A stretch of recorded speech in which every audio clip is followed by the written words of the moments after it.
Monk on the beat.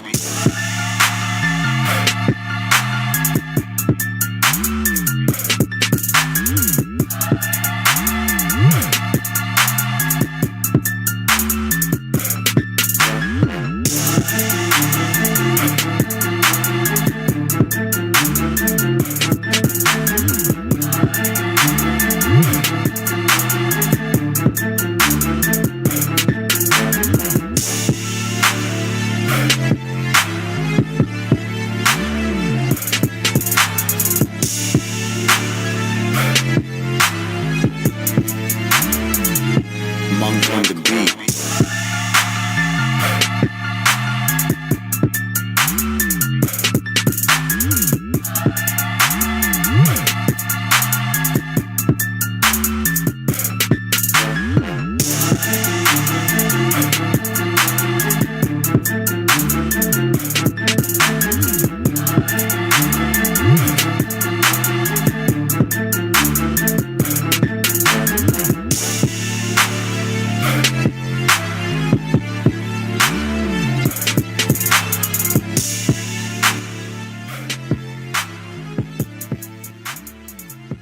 Monk on the beat.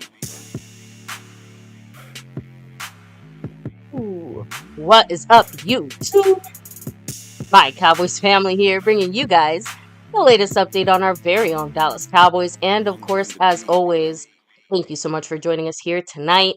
Take a second, hit like, subscribe, hit that notification bell, follow us anywhere and everywhere at My Cowboys Family, and of course, hop in the Discord link for that's in the description box down Yeah, below. guys, thank you for joining us here. I know they've been scarce our live streams, unfortunately. With Thanksgiving, out of town with family, and of course, you can probably hear me getting a little sick. Yeah, The wife, unfortunately, I'm finally on the mend. yeah, she's on the good side of things. I'm on the bad side of things. I hope should be good for the game tomorrow. But I've had a horrible day, and it's on top of other things. So a little birthday party celebration too. But I'm definitely getting sick, and we almost didn't do the stream tonight. I'm gonna be honest, but I'm pushing through it.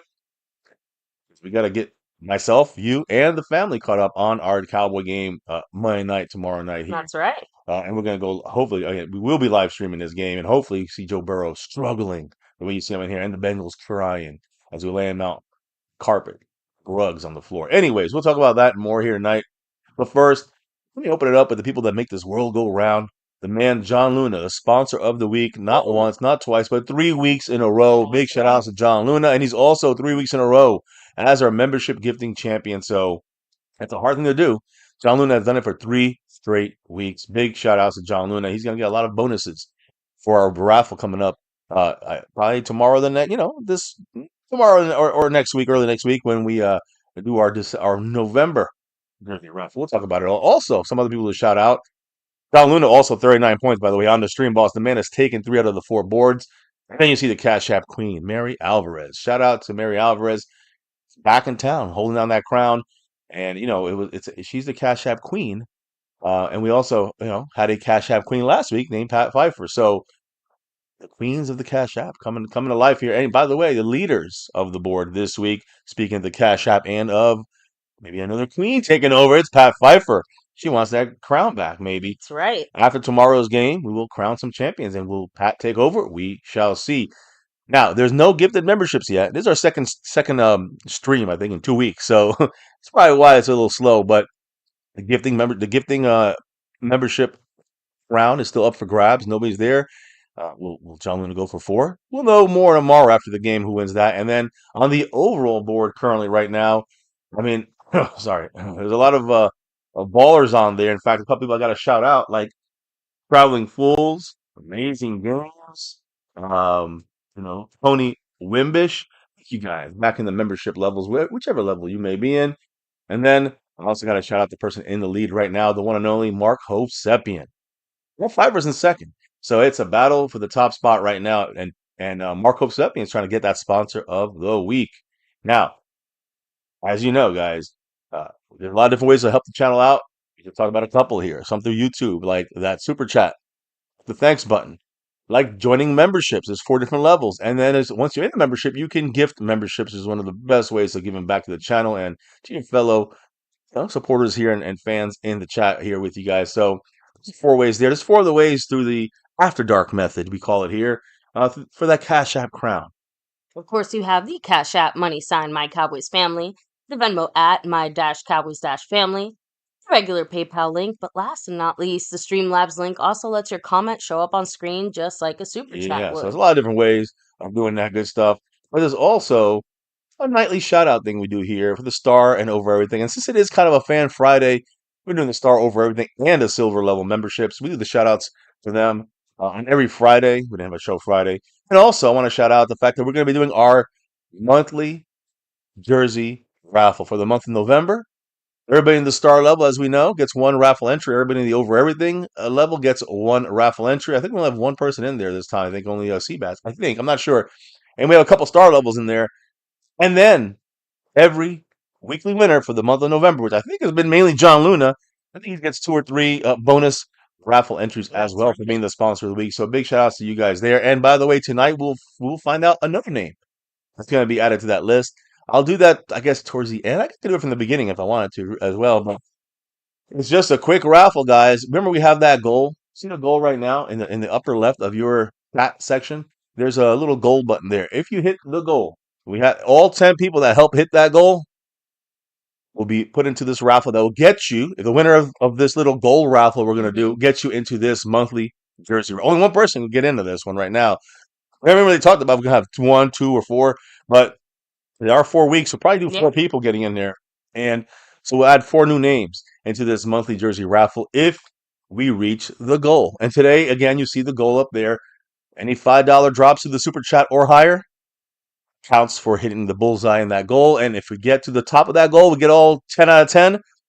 Anybody, if all 10 are 1 person, that person got 10 chances now to win the goal raffle that can get you into this monthly jersey raffle. So, just ups your chances if the more you contribute to the goal, so to speak. So, without further ado, let me shout out those in the top shelf membership levels, like the star level, which would be John Luna and the Ooh, Lunatic much rocking that love. spot. We also have silver level member. It's Calvin Richard, top dog Bay Bullies, aka Dwayne Broussard, the Q Man Justin Quarles, and the longest time member here in any of our levels, Mr. A. Lavelle. silver level champion here, A Lavelle, rocking it. So thank you guys for doing your thing here in the membership side of things, no matter what level you are in. So now I've spoken a lot. We've spoken a lot. I guess we do the quick shout outs and maybe I'll have the raffle ready to go. I will. Yeah. So let me shout out here. We have Kathy Martis. What's up? Much love to you. Brandon J, who's feeling himself Yeah, because his KC. Chiefs Casey just knocked it in. pulled out a huge victory last I've never seen a team luckier than them, but hey, you got to be good to put yourself in a situation where you get lucky. They've just been lucky every game. I think that's a good way of explaining it. They kind of create their own Yeah, but the luck. thing is, in the playoffs, things change, and in the playoffs, those things will not go all their way.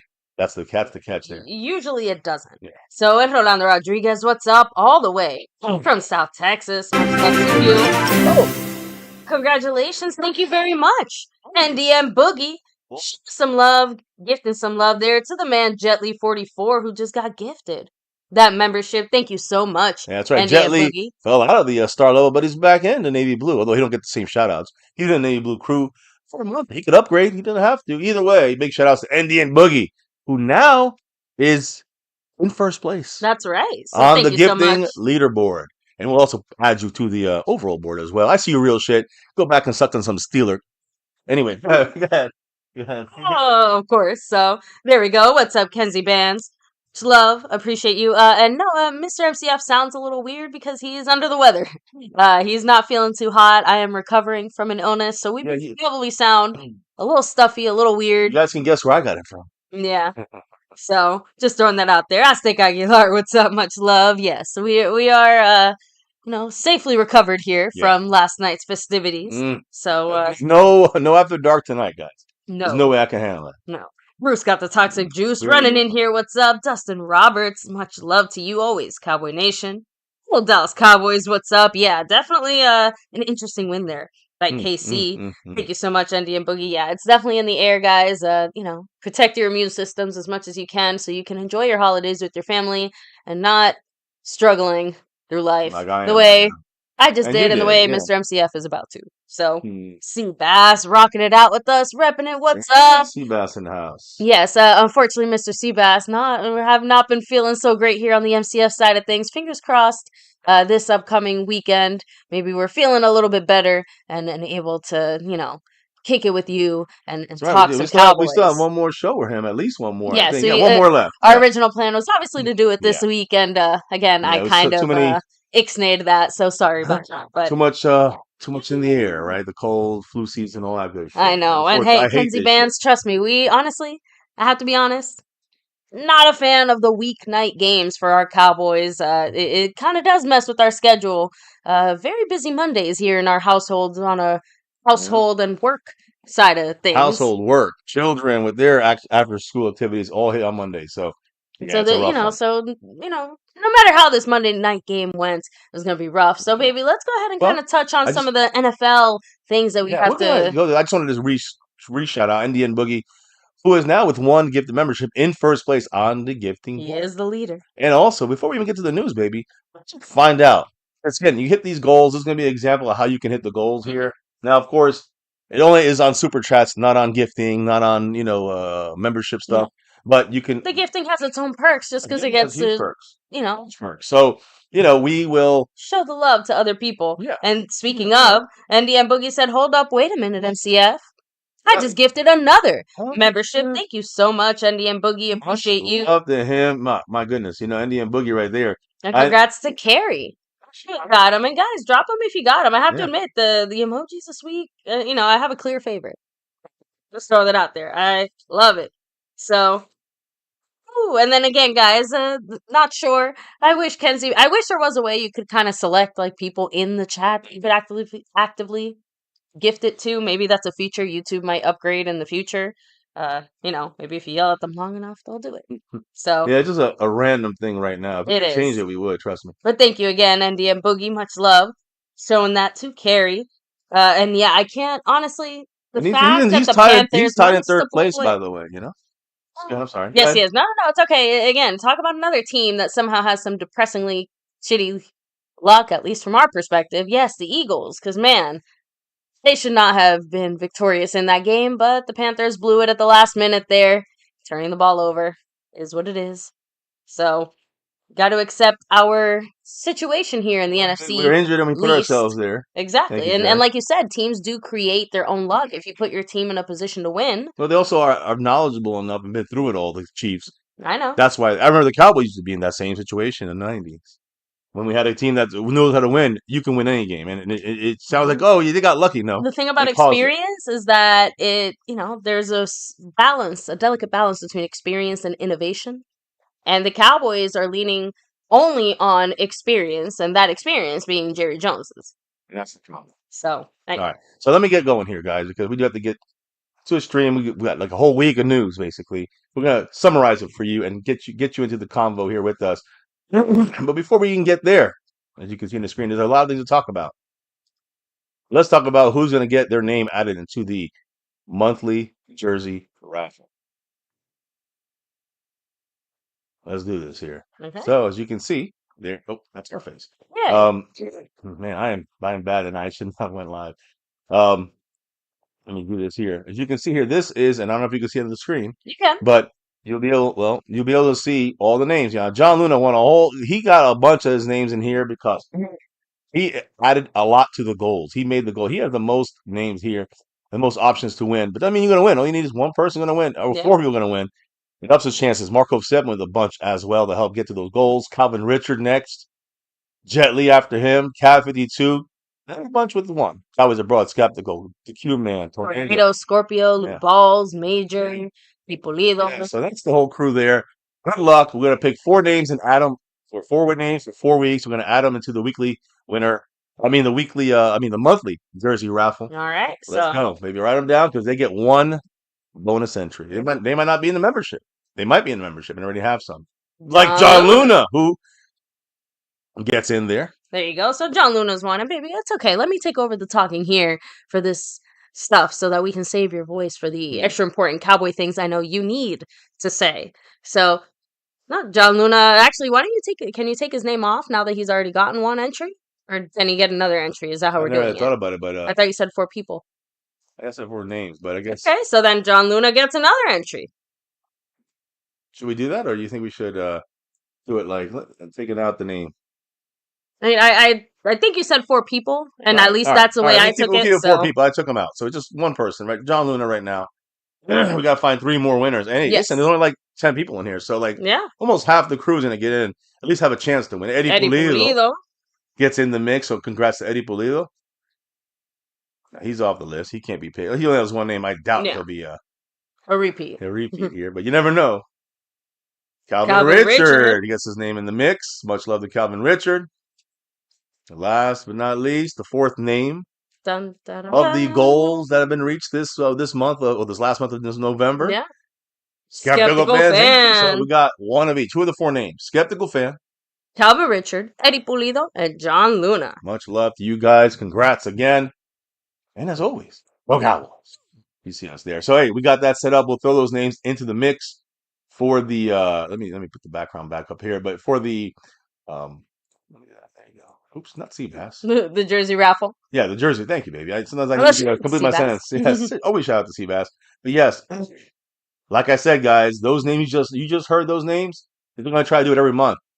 Outside of the star level, getting a membership, getting a raffle entry. Outside of the over everything, getting 2 raffle entries to help up your chances to win one of these jerseys. The weekly winners, like John Luna, gets put into there, and 4 names that are in the goal meeting situation. There, we meet the goals. Right now, we haven't met the goal for this night, so even if we go halfway, I cannot put you in this special raffle. But yes, like you just heard those 4 names, they're also getting thrown into this. Yeah. So we locked and loaded. We got a bunch of different people in this raffle, and either tomorrow or sometime next week, or actually I guess this week here, this upcoming week after Monday's game, Tuesday, Wednesday, Thursday, Friday, one of these days, whenever we go live after that, we will do the monthly jersey raffle for November.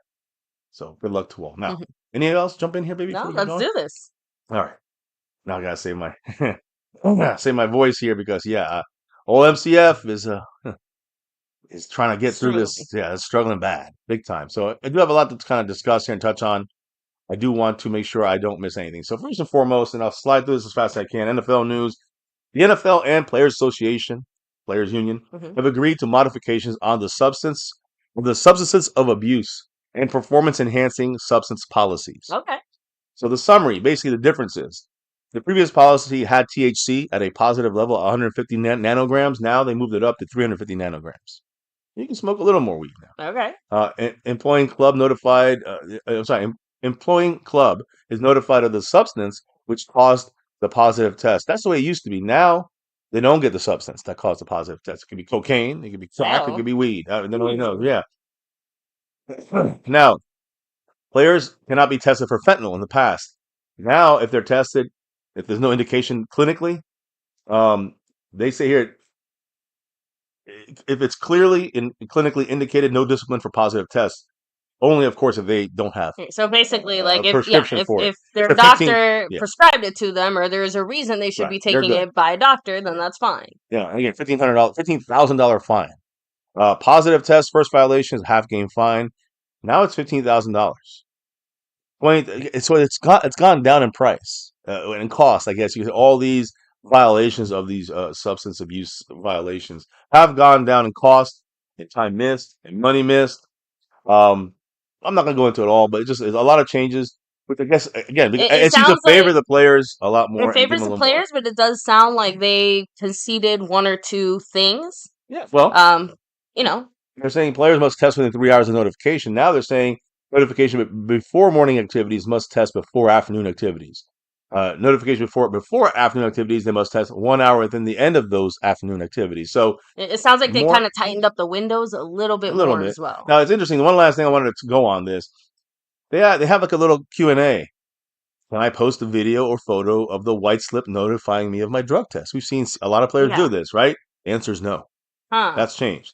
Can I post screenshots of text messages with my drug tester? No. Huh. Can I post a photo, video, audio from inside the drug testing room during collection? No. Tablet L. Collins written all over I it. know. Was it previously against the rules to publicly post such content? And in the past, yes. However, it was prohibited. However, there was no clearly defined disciplinary framework, which meant the league had the discretion to impose fines that could have exceeded over $15,000. Now it's caps at 15,000, but so you cannot post these drug testing things online anymore for the players. So I want to go through that real quick. There are a couple different changes there. Yeah. Now, I don't know if anybody has a thought on that. I know you kind of made your thoughts on that already. But now talking about football. The Jaguars, who, by the way, with Mac Jones holding the upset yesterday, I'm sorry, today against the Tennessee Titans. Not that it's a big upset, but the Jags, as you know, earlier in the week, they placed quarterback Trevor Lawrence on IR with a concussion from Aziz Al-Shair of the Houston Texans. So basically, they're trying to. He's on IR with a concussion, but he also has a shoulder injury, so he's just going to let him heal it. The season's basically over for the Jaguars. Yeah. And again, he's out for at least 4 weeks.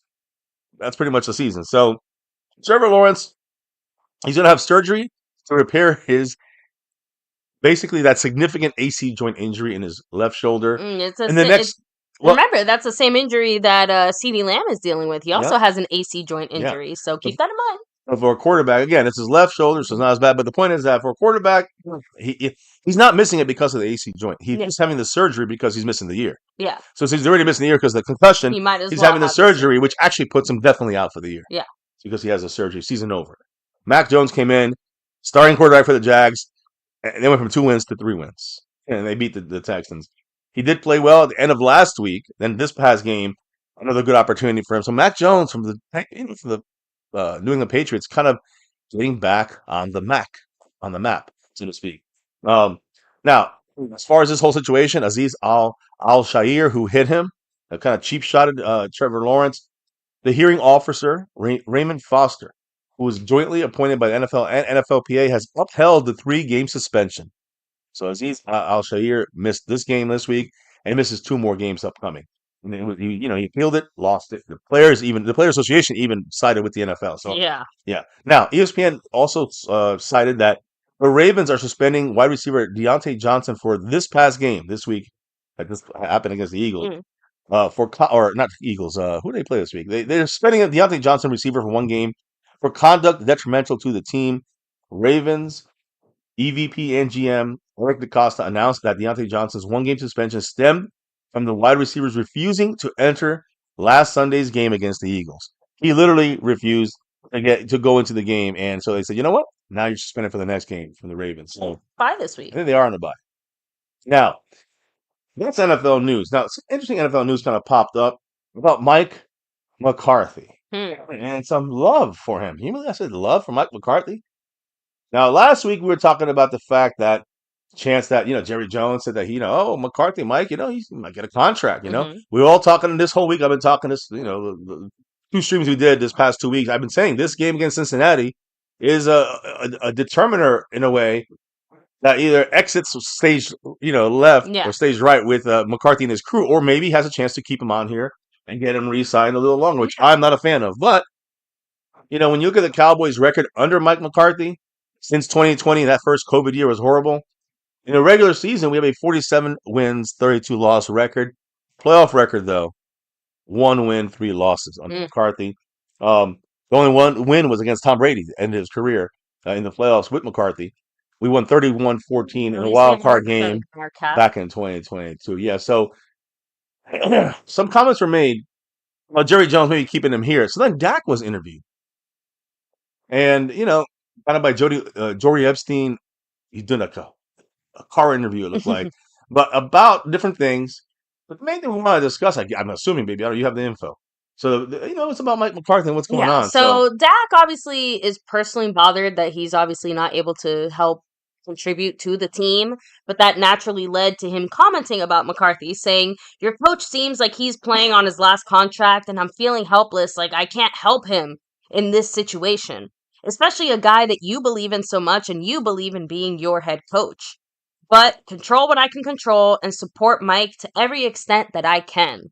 And we know this because, like I've said, we've seen him in the booth, we've seen him helping out. So besides that, he really, like I said, he doubled down on his support for McCarthy. He said he was glad to hear Jerry's comments about that, saying that it's not crazy that he could see keeping McCarthy here for another season or more. Saying, I believe in him wholeheartedly. Him as in McCarthy. I don't want to necessarily get into the nuts and screws of it all, obviously, but I think he definitely deserves a chance.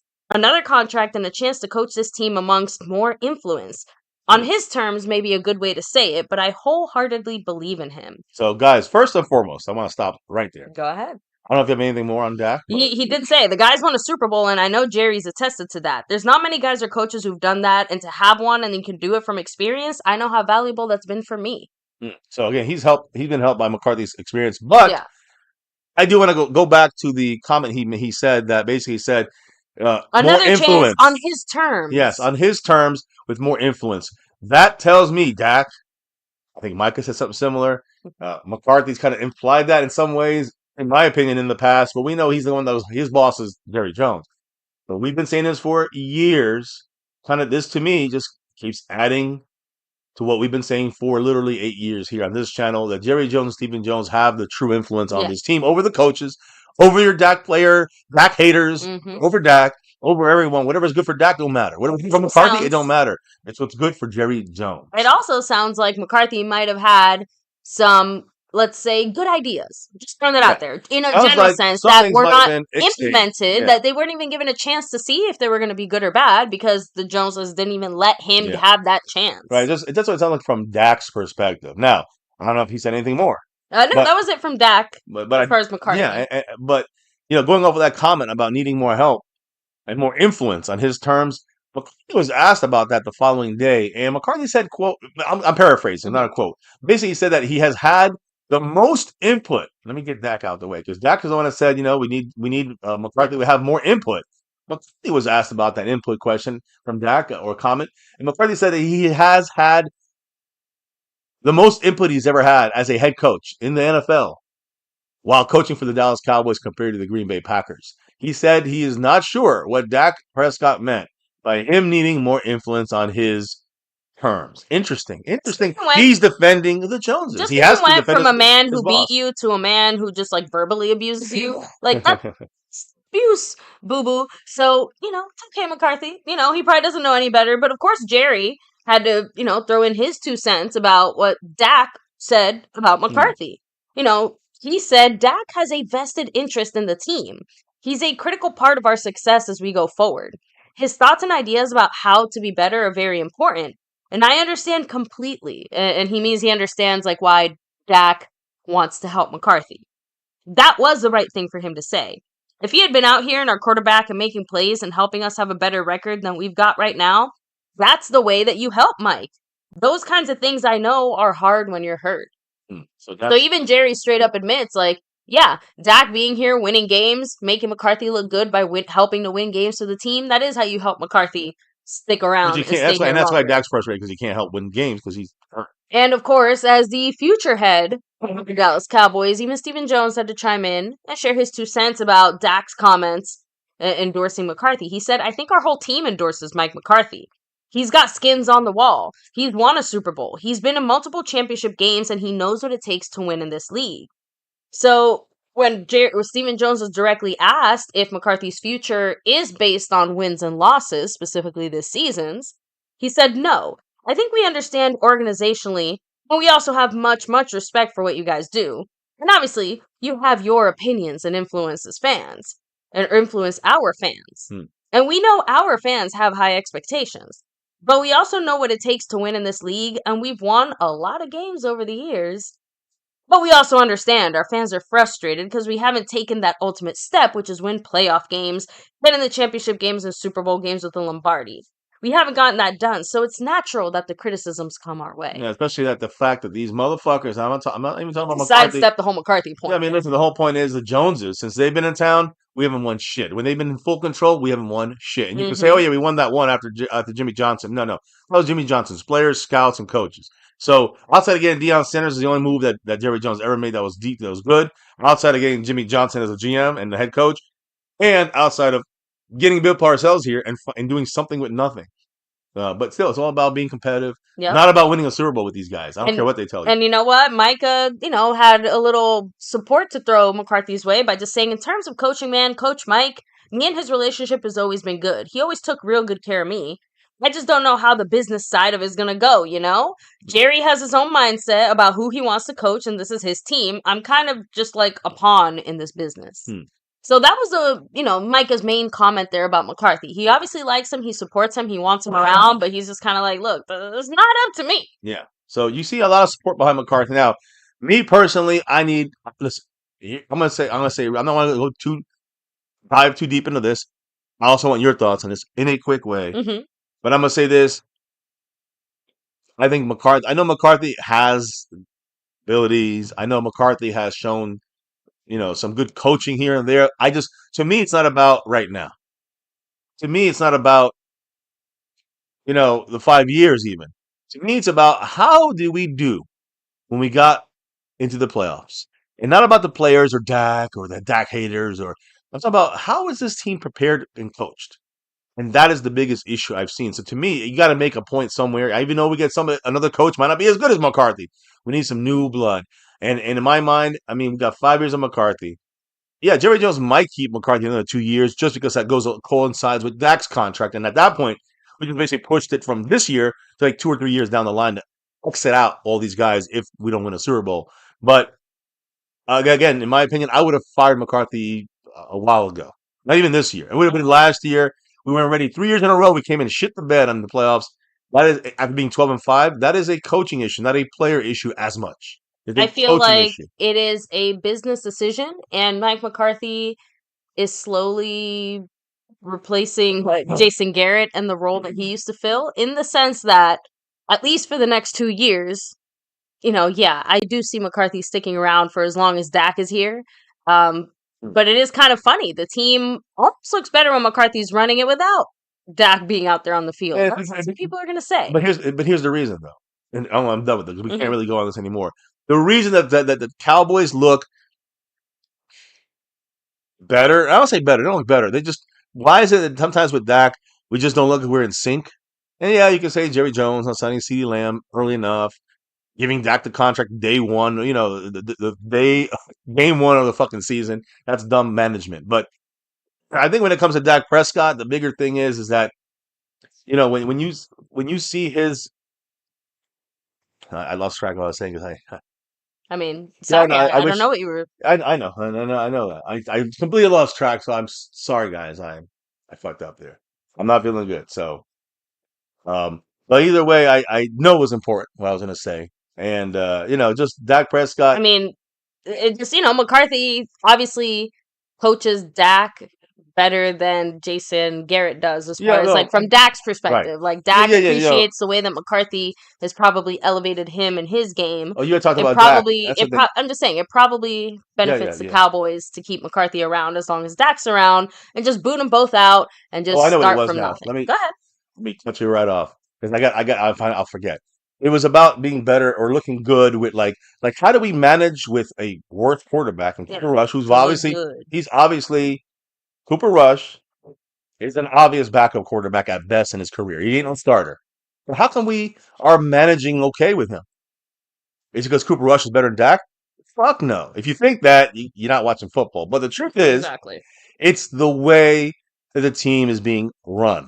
And that could be the positive from McCarthy, because when we have Dak in the game, who do you think is? McCarthy's running he's the play caller. He's running but who do you think has more influence? Is it McCarthy, or is it the guys that are paying him $60 million? So I'm not saying that's the answer every time. I'm just making a point that $60 million quarterback, the Joneses have their hands on that. When you have Cooper Rush, the Joneses don't care. And so that's why McCarthy can do the Cooper Rush game plan. I guarantee you, if McCarthy had more hands-on Dak Prescott and was allowed to be more hands-on, I think you'd see a very efficient offense and a more consistent basis than what you've been seeing in 5 years of the Cowboys. Now, I cannot excuse him for not having this team prepared for the playoffs. That's McCarthy's fault. But as far as, the control side, you can see he has more control when Cooper Rush is in there. when we have Dak Prescott in there, it seems the Joneses make the calls. And again, I'm just generalizing. I'm not saying that they're down there making every play, but the calls are made based on what the Joneses want, and so McCarthy reads it off play chart, so to speak. I don't know. I'm done. Now, the point is, it's more just that McCarthy, like any person who's employed by someone else, like you're going to do things to make your boss happy. And whether you like it or not, whether it makes sense or not, if your boss really wants to see something, you're going to try to do your best to put it out Yeah. there. Like maybe scheming Zeke purposely into the game because you know your boss really wants to Right. see Zeke And we type of things. and to close us out, I don't know if any quick Well, comments. I did want to hit up the chat Yeah, while you yep. check out the PayPal real quick. Yeah, I will. I will do that. But I just want to say one last thing that the fact that I'm gonna lose my mind today. I can't. I'm gonna forget my ideas, my thoughts. But we were just talking about it, and the McCarthy.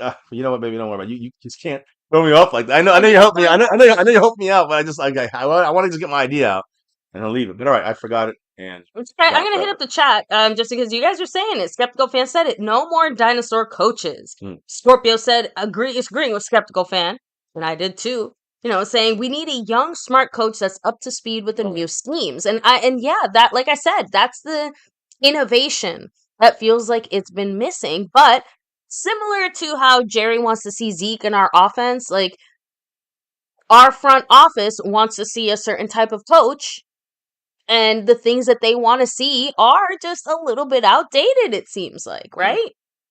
Like I said, I don't think we're inspiring innovation in the same way that we did back when this franchise was in its kind of renaissance era in the 90s. You know, like the reason we were so good is because we were doing some tried and tested stuff, obviously, but we were trying some new shit that just hadn't been done before. I don't know what to say. Anyway, and of course, yes, our coach was a huge, huge part of that. So, again, want to read this other comment here because Scorpio said, "As skeptical fan, you're on it. We both think alike. McCarthy is stuck in the old school West Coast. Yep. He needs to update the computer, if you know what I'm saying." And yeah, I mean, you know, again, when you think about the coaches that kind of revitalized the league, it's funny because I was telling Mr. MCF earlier today, you know, it really feels like Sean McVay started this kind of young coach era. Like he was like the first of this next wave of younger coaches that we saw coming in. And a lot of the younger coaches after that were, you know, right off that Shanahan tree that we've had so many difficulties finding success against. But, you know, I feel like that kind of started that next wave where you saw a lot of those more older, established coaches really struggle. I think an example of an older coach that's done a really good job is Mike Tomlin. He has found a way to, again, stay true to the core things that he obviously feels is important on a team, right? A lot more defensive based, but still innovating, still keeping themselves fresh and new while they obviously haven't had the success in recent years and things like that that you would have liked to see. They're still constantly competitive and you can't count them out in their division. Yeah. So I hear you. That's a good point about coaching. And the new wave, again, I'm just saying, when Mike McCarthy has a chance to kind of coach his guys his way, I just believe the team does better. You just see it on the field. When Coach McCarthy has to worry about balancing his boss's, $60 million quarterback or using Zeke more, that's where he has less control. Maybe Dak knows something we don't know. But why the fuck would Dak say that? Is Dak saying that because we're saying it? Or is he saying it because he's seeing it? You guys feel me on this? So whatever. Be more impacted if McCarthy leaves, and I mean it's gonna be Dak. If like I said, if Dak likes the way that he plays under McCarthy and likes the improvements he's made, and he knows McCarthy is probably out the door, like Dak's the one who has a vested interest in keeping him there. Yeah, no, but that's what I'm trying to say. Keeping him there or not. The point I'm trying to say is that with Dak, when Dak Prescott is being managed by the Joneses, it seems that Dak Prescott can tell. Or else why would he say what he said? You know? So anyways, by the way, big shout outs right now. You get McCarthy conversation out the way here. Again, I know you said there's a couple people in the chat that maybe said a couple things. I think you might have read them out already. On them, yeah. But as you guys know, Mary Alvarez is running the Cash App board. And the leader was Pat Pfeiffer. Mr. Skeptical fan with I missed his drop. He put it in the wrong PayPal kind of, but it's still one of the PayPals. I had to go and find it, but I found it. He dropped $2 a couple days ago. Actually, last week I didn't count that, And he dropped another $5.93 tonight here. So when you add Much it up, love, skeptical fan. Skeptical Fan is in the lead right now on the Cash App board, and he's second place currently, and right in front of Pat Pfeiffer and others on the overall leaderboard. So, hey, Skeptical Fan, always stay skeptical, and also trying to start running things there in the Cash App. We might have a king back in the house. So, All good, skeptical fan. yeah, I'm sorry about missing out. GM said, "Let's go. Can we start hot on defense and show the NFC that we're serious?" Honestly, I was kind of said Too it late ever now. since our bye week, between getting players back, and I do think Zimmer did something to improve our scheme a little bit. Like, Well, our defense has been I looking think, better yeah, every week, I think and I'm even more hopeful because we might actually have a chance of seeing three guys out there on the field that we've been waiting to see out there at the the same whole time for a goddamn. long ass How time. about the whole goddamn year? I I know. mean, so look, Well, I know we'll get to that when we talk about the yeah, injuries and you all just that. talking about injuries. Let's just get right to it Okay. because we don't have that much time tonight, and I'm not feeling too good, so I'm gonna have to cut the stream early if we don't get going. But you guys, nobody hit the goal yet, so we're still there, and but we do have some movement on the board, so to speak. Now, from the Thanksgiving game. Mhm. Giants edge rusher Kayvon Thibodeau was fined $16,883 for a late hit on Cooper Rush on the Cowboys. And it was after Cooper Rush threw the ball, he kind of got hit in the upper side of his body, upper shoulders and head area for Cooper Rush. So I guess it's kind of a little late and didn't throw a flag, but they fined him. Now, I do want to throw in here something interesting. You guys know who Archie Manning is, right? Eli and Peyton's father Yeah. of the Saints formerly, originally. Now, he was in a bar, and there were kind of some of the fans were like meeting him, and Mhm. he was just having some drinks at the bar, and they were filming him, and they kind of holding the camera and hidden a little bit there. But basically, he said he wants to see his grandson, Arch Manning. Mhm. As we know, he's been a lot of Yeah. we've heard his name out there being the next big thing, right? So his grandson, Arch Manning, guess what team he said he'd like to see him play for? The Dallas Cowboys. Oh, Yeah. I wonder why. So we'll see what happens. Now, a couple of weird things before we get to the injury stuff. Did you know that Ezekiel Elliott gave Trey Lance a watch? You know what for? He gave Trey Lance a watch to get number 15 from Ah. him. So he traded a watch. He basically gave him a watch to give me number 15. Okay. Trey Lance took number 19. So that's just want to throw that in there. Tyler Smith. You guys know, of course, the great Tyler Smith. Mhm. Number 73. That number. Why did he pick that jersey number? Because he wanted to follow in the footsteps of the great Larry Allen, which, of course, passed away recently. Yeah. And then, last but not least, the great Zack Martin. He was number 70, not just here, but in college. Okay. Just throwing out some jersey facts. But let's talk about the man of the year for the Cowboys. Not Dak Prescott this year. It is Zack Martin. The Cowboys literally surprised Zack Martin and told him he's been nominated for the Cowboys representative as the Walter Payton NFL Man of the Year award presented by Nationwide. Zack Martin showcases greatness on the field in and out of our communities. I'm sorry, in our communities, I say. And also, they said that, again, a very deserving pick, Zack Martin for the Cowboys. The definition of class, consistency, both on and off the field. Honestly, just like Dak, he could be a nominee every year, Mhm. right? But now, as I said, injuries. Now we get to the bad news. We knew Zack Martin missed a couple games. We didn't know how things are going, but as you Yeah. can see by This happy news kind of came off the heels of some some not unfortunate so news. happy news. But it's kind of something that maybe I literally talked about this the last time we went live. You did. And I was right. I literally said the next time, like, I don't have to even go We're live. gonna I have to said this change already. your name to Nostradamus instead. I just want to predict the fucking Super Bowl win for the Cowboys. But Mike McCarthy announced right after the Man of the Year stuff was announced in this press conference that Zack Martin will have season-ending surgery on his ankle. Out for the year. That's it. No more Zack Martin. And that started bringing up questions. Well, is this the end of Zack Martin ever Yeah. in the NFL or as a Cowboy? So McCarthy said that they had targeted this Cincinnati game as his return game Okay. for Zack Martin. McCarthy also said that Zack Martin had more tests done on Monday. And after those tests came back, they had a conversation together with the front office, figured this is the best avenue for recovery. Again, this was announced by McCarthy, but as you know, he's 34 years old, Zack Martin. And he played in only 10 games this year. This injury is not new. And this isn't his first surgery on this injured ankle. Yeah, this will actually be his second. Yeah. Just to clarify. So he's also had talks with Travis Frederick about what kind of to do next, and that's not good when you know Travis Frederick, he is retired. So again, Zach Martin gone for the year. IR, season-ending ankle surgery on the same ankle again. Just some quick facts about the great Zach Martin before we hear about some comments about this. I'm going to give you my opinion on this in a minute, but Of course. Zach Martin has as many first-team All-Pro selections in his career, 7 of them, Mhm. as he does have accepted holding penalties. Oh my God. Yeah.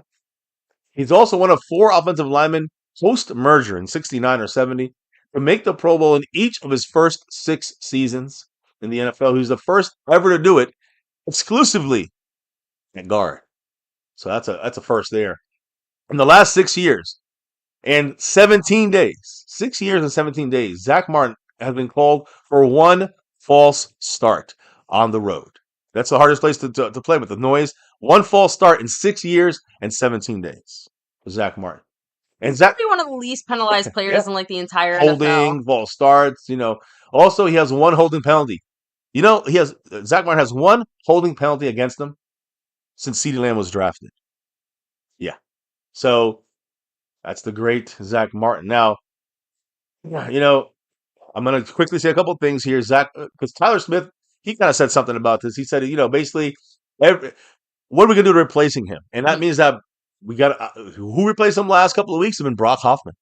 And he's got that asshole attitude that really helps kind of spruce up that offensive line. The anger, the hate, It gives it comes the out. attitude mentality that honestly they Yeah, that killer instinct. desperately need. Yeah. So Tyler Smith himself said every good offensive line group needs a villain.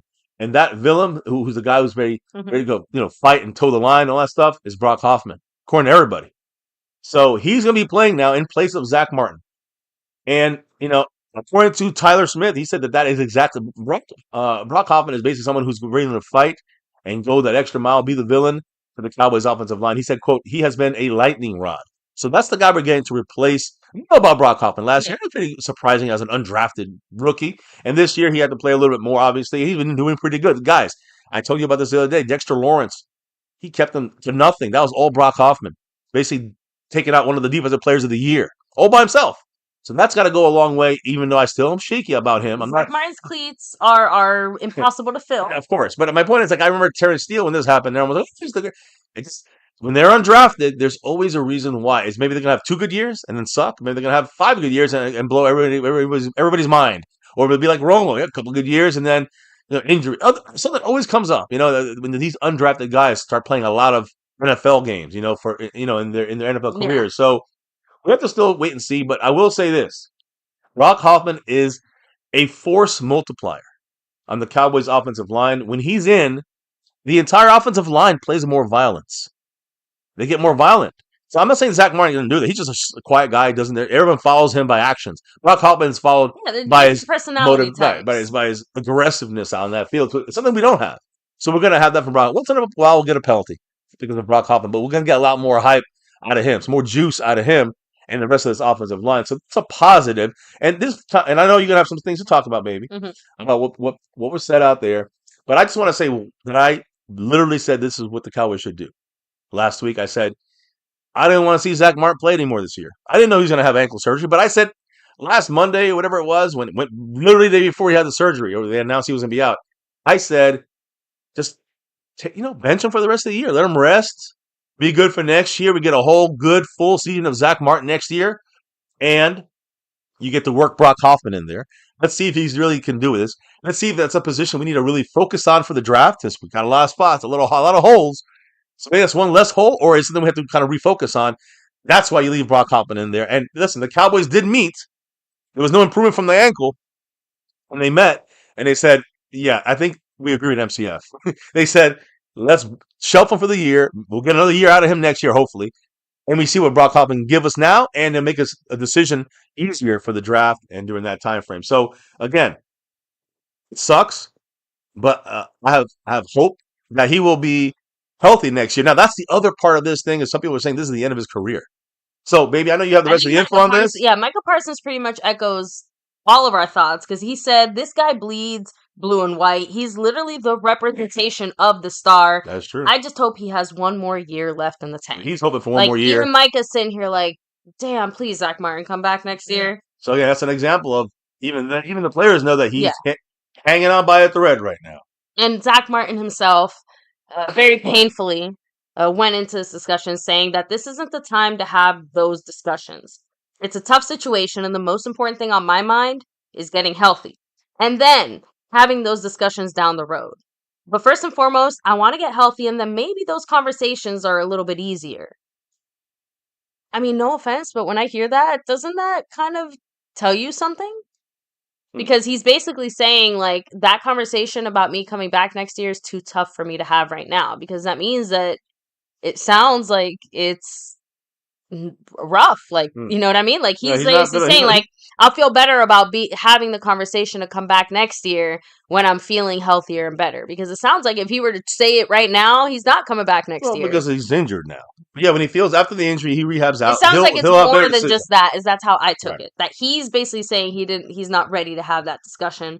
Anyway, like I said before, this is the second time he's having surgery on this ankle, and he said it's tough. Anytime you pour everything you have into something and come up short and have to do something like this, it sucks. Guys in this locker room put a lot of time into it. It's just a shitty situation, you know. And he also said, it's been an interesting few days. Coming off those 2 weeks and having a little extra time and really preparing to play in the game these last couple days, and then coming to the realization that, oh, I need to get this thing fixed to get healthy, it's tough. And then having the extreme honor of the nomination of the Walter Payton Man of the Year, it's very humbling.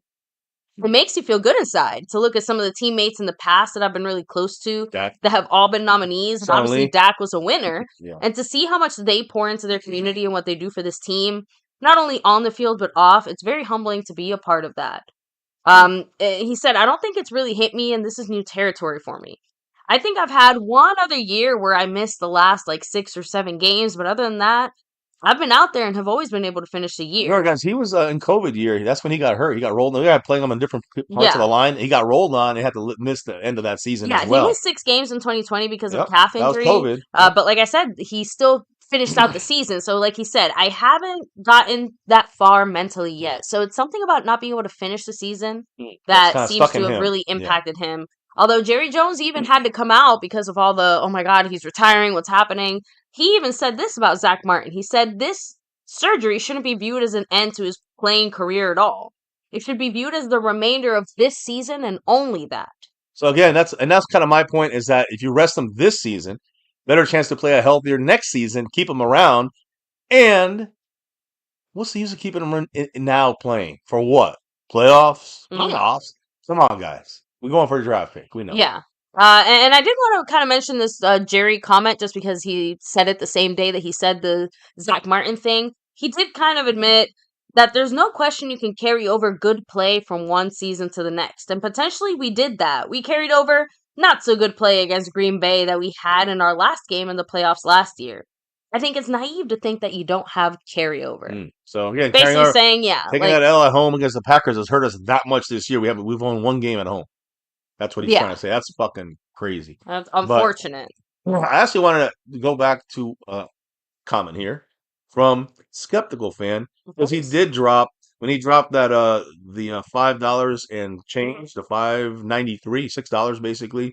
He already had a couple in Cash App. That's why he was able to just hop right over $5 right That's there. right. But he said this. He asked this, quote, could Dallas draft a backup quarterback or trade for one that has experience? Because Rush isn't enough. In my opinion, is that we should trade or free agent pick up $2 or $3 million backup quarterback that's better than Cooper Rush. Now, maybe with McCarthy, it's better to have Cooper Rush because he seems to manage him well, but there's better backups out there you can do more with that match the offense that maybe Dak and his team will be running, so you don't really miss a beat and have to rearrange everything. So I'd rather get there's a lot of guys out there you get for a couple $1 million and throw them in there as a better backup to Cooper Rush. But I agree, Rush is not the future. I have to be honest. My fear is that while Rush is not the future, the Cowboys still feel / think that Trey Lance could be, as far as a future backup, and that we end up, just feeling like we have invested too much here to just walk away from it now. Well, Trey Lance, the thing with him, and then we give that 4th round pick, which is going to cost us this year, but in 2025. But the thing is, the good thing is, listen, he would have gotten $20-something million if he got paid. if he got paid what quarterbacks get paid after 4 years in the NFL. Thing is, the Cowboys did not pick up that contract option, the 5th-year option. So he's going to play for any team out there, probably $4 million, $5 million for someone like Trey Lance. And the Cowboys could probably get someone better than him and not have to worry about the upside in the future. Trey Lance is not the guy for the future, guys. Trey Lance is a backup for now, if at best. And that's what I'm saying. Like, if he goes to another team for $4 million, good. I don't care. He's not the guy either. We've seen this. So again, when it comes to the quarterback position, I believe we can keep Cooper Rush and McCarthy, or we can upgrade that spot. It's not that hard to do. It's really, to me, we got a new coach. What kind of quarterback does he want as a backup to Dak? That's my bigger question. Any quick thoughts on that, baby? No, I mean, no, we're kind of on the same page here, but Skeptical Fan did say draft a right guard regardless. Basically, like, just retire Zack Martin, but Yeah. either whether he retires or whether he comes back next year, you better draft a right guard. Yeah. Well, I mean, again, that's why I keep saying Brock Hoffman, the Cowboys like him. He's undrafted, and you know what that means. I'm not saying I like it. I'm saying the Joneses love saying, hey, look, we get these undrafted guys. We're geniuses. Will McClay's finding these guys, and the Cowboys are getting the most out of them. But usually when you're undrafted, you only go so long. You can't have a 14-year career. That's a very few get that kind of career as an undrafted. I mean, even guys like La'el Collins was superstar as an undrafted. And we knew it because he was in they thought he had killed his girlfriend. And he was found out, the case was dismissed like the next day. Yeah. Situation. But the point is that even he ended up doing what as an undrafted? He did great for a couple of years. It was pretty good. And now he's washing cars now, like with Garrett. So my point is that undrafted usually means, even if they're good for a year or two, it don't mean they're good. They're going to be there for the rest of the time. That's why Brock Hoffman, we need to see as much as we can from him and see how long he could be a great backup. But does he have the starting ability? Well, right now he's showing he does. Going up against Dexter Lawrence and dominating him. Yeah. Now, the Cowboys weren't stopping there when it came to players because, again, injuries. After we lost Josh Butler last week against the Giants, that knee injury. And then we lost Kalen Carson with the shoulder injury. Both these guys were put on injured reserve. So the Cowboys said, you know what? Let's go find ourselves a cornerback, since both these guys are cornerbacks. So what did the Cowboys do, baby? The Cowboys gave a tryout to 4 different players. 3 cornerbacks. 3 cornerbacks and 1 safety. The safety they tried out was Josiah Bledsoe. Never heard of him. They also worked out cornerbacks Troy Pride and D. Delaney. And they worked out cornerback Xavier Howard. That name sounds You know that name. Everyone, he was at the Dolphins with Byron Jones. I mean, they were like the best coverage team in the league a couple of years ago when they got both those guys. Xavier Howard getting a little older, but he was released by the Dolphins, right? He's out there running around, right? The Cowboys, out of these 4 guys, we signed 2 of them. We did not sign the safety, and we did not sign Xavier Howard. You would have heard about that earlier in the week. So here's the thing. Xavier Howard, the big name, that worked out for the Cowboys. He did work out with the Cowboys and 3 other defensive backs. The Cowboys ended up signing 2 of them, and they were both cornerbacks, but not him. They signed D. Delaney and Troy Pride, both cornerbacks, to the practice squad.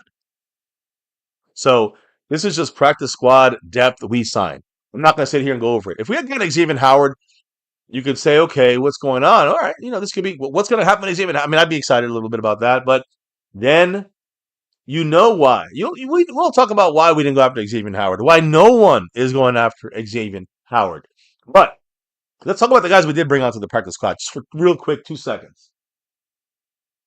D. Delaney, Troy Pride, both cornerbacks on the practice squad now. Delaney was undrafted in 2018. He came out of Miami, the Dolphins. He had 3 interceptions in 52 career games and played all 17 games at Tampa in 2022 when we knocked him out the playoffs, and 2023. So he has starter ability. D. Delaney, he's on our practice squad, cornerback, some depth. With no Josh Butler, it makes sense. With no Kellen Carson, it makes sense on the practice squad. Also, you got Troy Pride, cornerback. He was a 4th-round pick in 2020 out of Notre Dame. And he's played in only 15 career games. So both these guys will find their way on the practice squad. We'll see if we have to elevate any of these guys for tomorrow's game. Right now, the Cowboys have not elevated anyone. That usually gets announced sometime in the afternoon tomorrow, the elevations for Monday Night Football. So just want to let that known there. But again, the way things are looking, Cornerback would not surprise me, especially when you look at our injury list. But I want to go back to Xavier Howard for a quick second. Why did the Cowboys not sign him? Like, this guy's obviously, as a skilled player, he's better than Troy Pride. He's better than D. Delaney. Right? So Xavier Howard, guys, has 4 Pro Bowls on his resume. But he also has a controversial case under his name. And this is obviously the reason why he's not employed yet. He has been free all off season after Miami released him in March. And then when they released him, it was because they want to pay him the money, but also ugly reports of his involvement in a legal case featuring him allegedly sending X-rated photos of a woman to her teenage child. About that. To her teenage child because she refused to get an abortion. That's Xavier Howard's situation right now. So he's 31 years old. He has 99 starts. I mean, all these other guys have like 3 starts. Yeah. 99. So he has 29 interceptions in his career, 4 Pro Bowls on his resume, like I said. But then this case that he has right now, he's dealing with, is what's keeping him out of the NFL. They know he'll be suspended. Nobody's going to pay him the money he's probably asking for. He's going to get suspended for a bunch of games. It's a waste to even bring him in that sense. But either way, the Cowboys brought him in, worked him out, and said, no, we're going to go with the other 2 guys and put him on our practice squad. So no Xavier Howard. I just want to remind you, that's the reason why he's not here. That's pretty fucked up. Yeah. He's definitely going to pay a price for that in the NFL. So, oof. So we got 2 scrubs as our. He made himself untouchable. Yeah, I guess. now let's get to our. Now we got these 2 guys on our practice squad. What about a former practice squad guy, cornerback Amani Oruwari? He was elevated. Remember, he got hurt on IR. The Cowboys opened up his 21-day practice window. So he's working his way back from the injury he suffered week 8 against the Niners. It's a back injury. So that's a good sign. We got another guy coming back at cornerback. We got 2 guys at practice squad added. And we'll talk about it. I don't think we're going to elevate a cornerback this week. I'll tell you why. But Amani Oruwari, again, not going to play, but his window is open. He'll be back in the next 3 weeks or so. The Cowboys have not opened the window on DeMarcus Lawrence, the practice window, number 90. Remember, Stephen Jones said, he'll be playing against the Bengals. I said, watch him not play. He's not playing. The Cowboys have not opened the practice window for DeMarcus Lawrence, which makes him basically, he's not playing against the Bengals on Monday night. His rehab from that mid-foot sprain has gone well. And now I'm hearing he could be back against the Carolina Panthers next week on December 15th. Who gives a fuck anymore? Just hang up the cleats for this year, and we'll figure out what to do with him next year, whether we sign him or not. I don't know. I don't care right now. Is there really a need? I mean, you can throw him in there. Why not? If you're not going to sign him, then throw him in there. But the guy has a couple of years left at most. And he still can't recover from this injury. He's taking all our guys seem to be injured for like 3, 4, 5 weeks, and they're gone for like 10 weeks. I don't know what's going on, but defense could get even better if he came back on the field there. But again, right now, not there this week. And then the early part of practice, remember, this practice week was weird, right? Because we had like 10-day break. It was a mini break. Yeah. So from the first practices on Monday and Tuesday, there was no Brandon Cooks in the field, CeeDee Lamb, Tyler Guyton. We know no Zach Martin, Nick Vigil, linebacker. All these guys didn't practice the first couple of days of like walkthroughs and that Monday, Tuesday practices, kind of walkthrough practices. So basically what McCarthy said, because with the extra day to prepare, they're doing a lot of mock game run-throughs, which last about an hour. The good news, according to McCarthy, Trayvon Diggs, Jake Ferguson with that concussion, Marshawn Nealon, they all took part in this walkthrough. That's a great sign for Diggs, Ferguson, and Nealon, who have been battling to try to get back in there. Now, DeMarvion Overshown, all right? Been playing out of this fucking world, and I just hope he just continues doing his thing. But as you can see, and he's number, he'll hopefully be number 0. He's number 13 right now, and he started with number 35. But Overshown has been limited in practice this week with injury, with a hamstring injury. I don't want any injuries from this guy, but according to McCarthy, he's expected to play on Monday night against the Bengals. McCarthy said his level of concern with Overshown's injury is, quote, low. Okay. Low. Dropping low. Hell yeah. Again, barring some kind of crazy setback, it sounds like he should be fine. Now, what about our corner? I go back to the cornerbacks. Picked up 2 in the practice squad. Lost Josh Butler and Kalen Carson, rookie. But we got 2 guys in the practice squad. We got Oruwari working his way back on. And of course, we had DeRon Bland recently.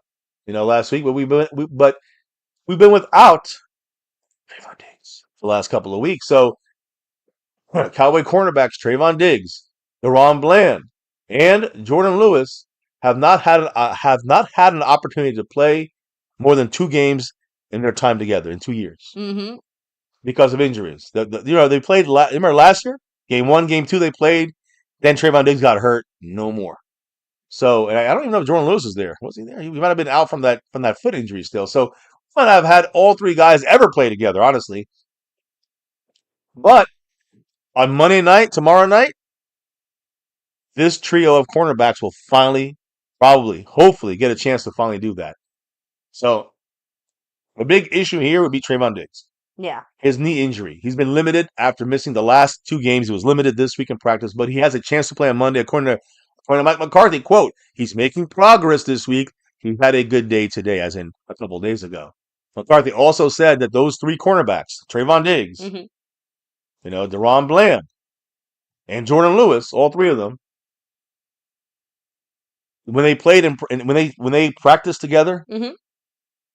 they actually it was like a huge jump for that entire group, for the cornerback group. The coverage was locked down. They said you can see it. You can see the difference with all 3 guys together at cornerback playing together. It is a big jump there. He said, "Quote: I thought it was clearly Breaking news: cornerbacks play better when all our starters are finally able to play together. the thing News is, at 11. the thing is that you can see it. Like he's seen the I upgrade. know. So yeah, it means it's a big downgrade when you have Kalen Carson in there, or Raleigh, or It's just whatever it to is. poke a bit of fun, I but know. again, the whole point is that we all knew that if we had these starters, these guys all out there, that just by them existing out there, it Yeah. automatically improves our Yeah, I mean, secondary. So, it's nice to see that, again, even just visually, just an immediate impact. you gotta remember. Immediate impact. You gotta remember that when you see Micah Parsons back out there, you Hmm. got you have Nealon, maybe you have DeMarcus Lawrence back in a week or two. My point is that you can see that pass rush just continues to get better. It's already gotten so much better with Micah. It's helped the cornerbacks. Now you're gonna get the cornerbacks better. I just get the group being all in sync. No fucking undrafted guys back there or Yeah. practice squad elevations. None of that no more. We're just our fucking starters, Pro Bowlers, and fucking top 5, top 10 corners in the league here. So, and I'm including Jordan Lewis as a top 10 slot corner in the Top league. 10 draft pick might be in danger, guys. Well, my point is that you have a lockdown cornerback trio, and you got a great pass rush overall. Again, we could be better even than we are now. Other than running the ball over our asses, it's going to be hard for any team to really throw on us, no matter how good or bad they may be or are. But either way, McCarthy said this was one of our best practices of the year because we had our entire cornerback core in place. Now I'll go through all the injuries in a minute, but first we got a $2 holla by Skeptical Fan. Thank you so much, Skeptical. I appreciate you. Much love. You know what he had to say? Are we done with the Mingo project?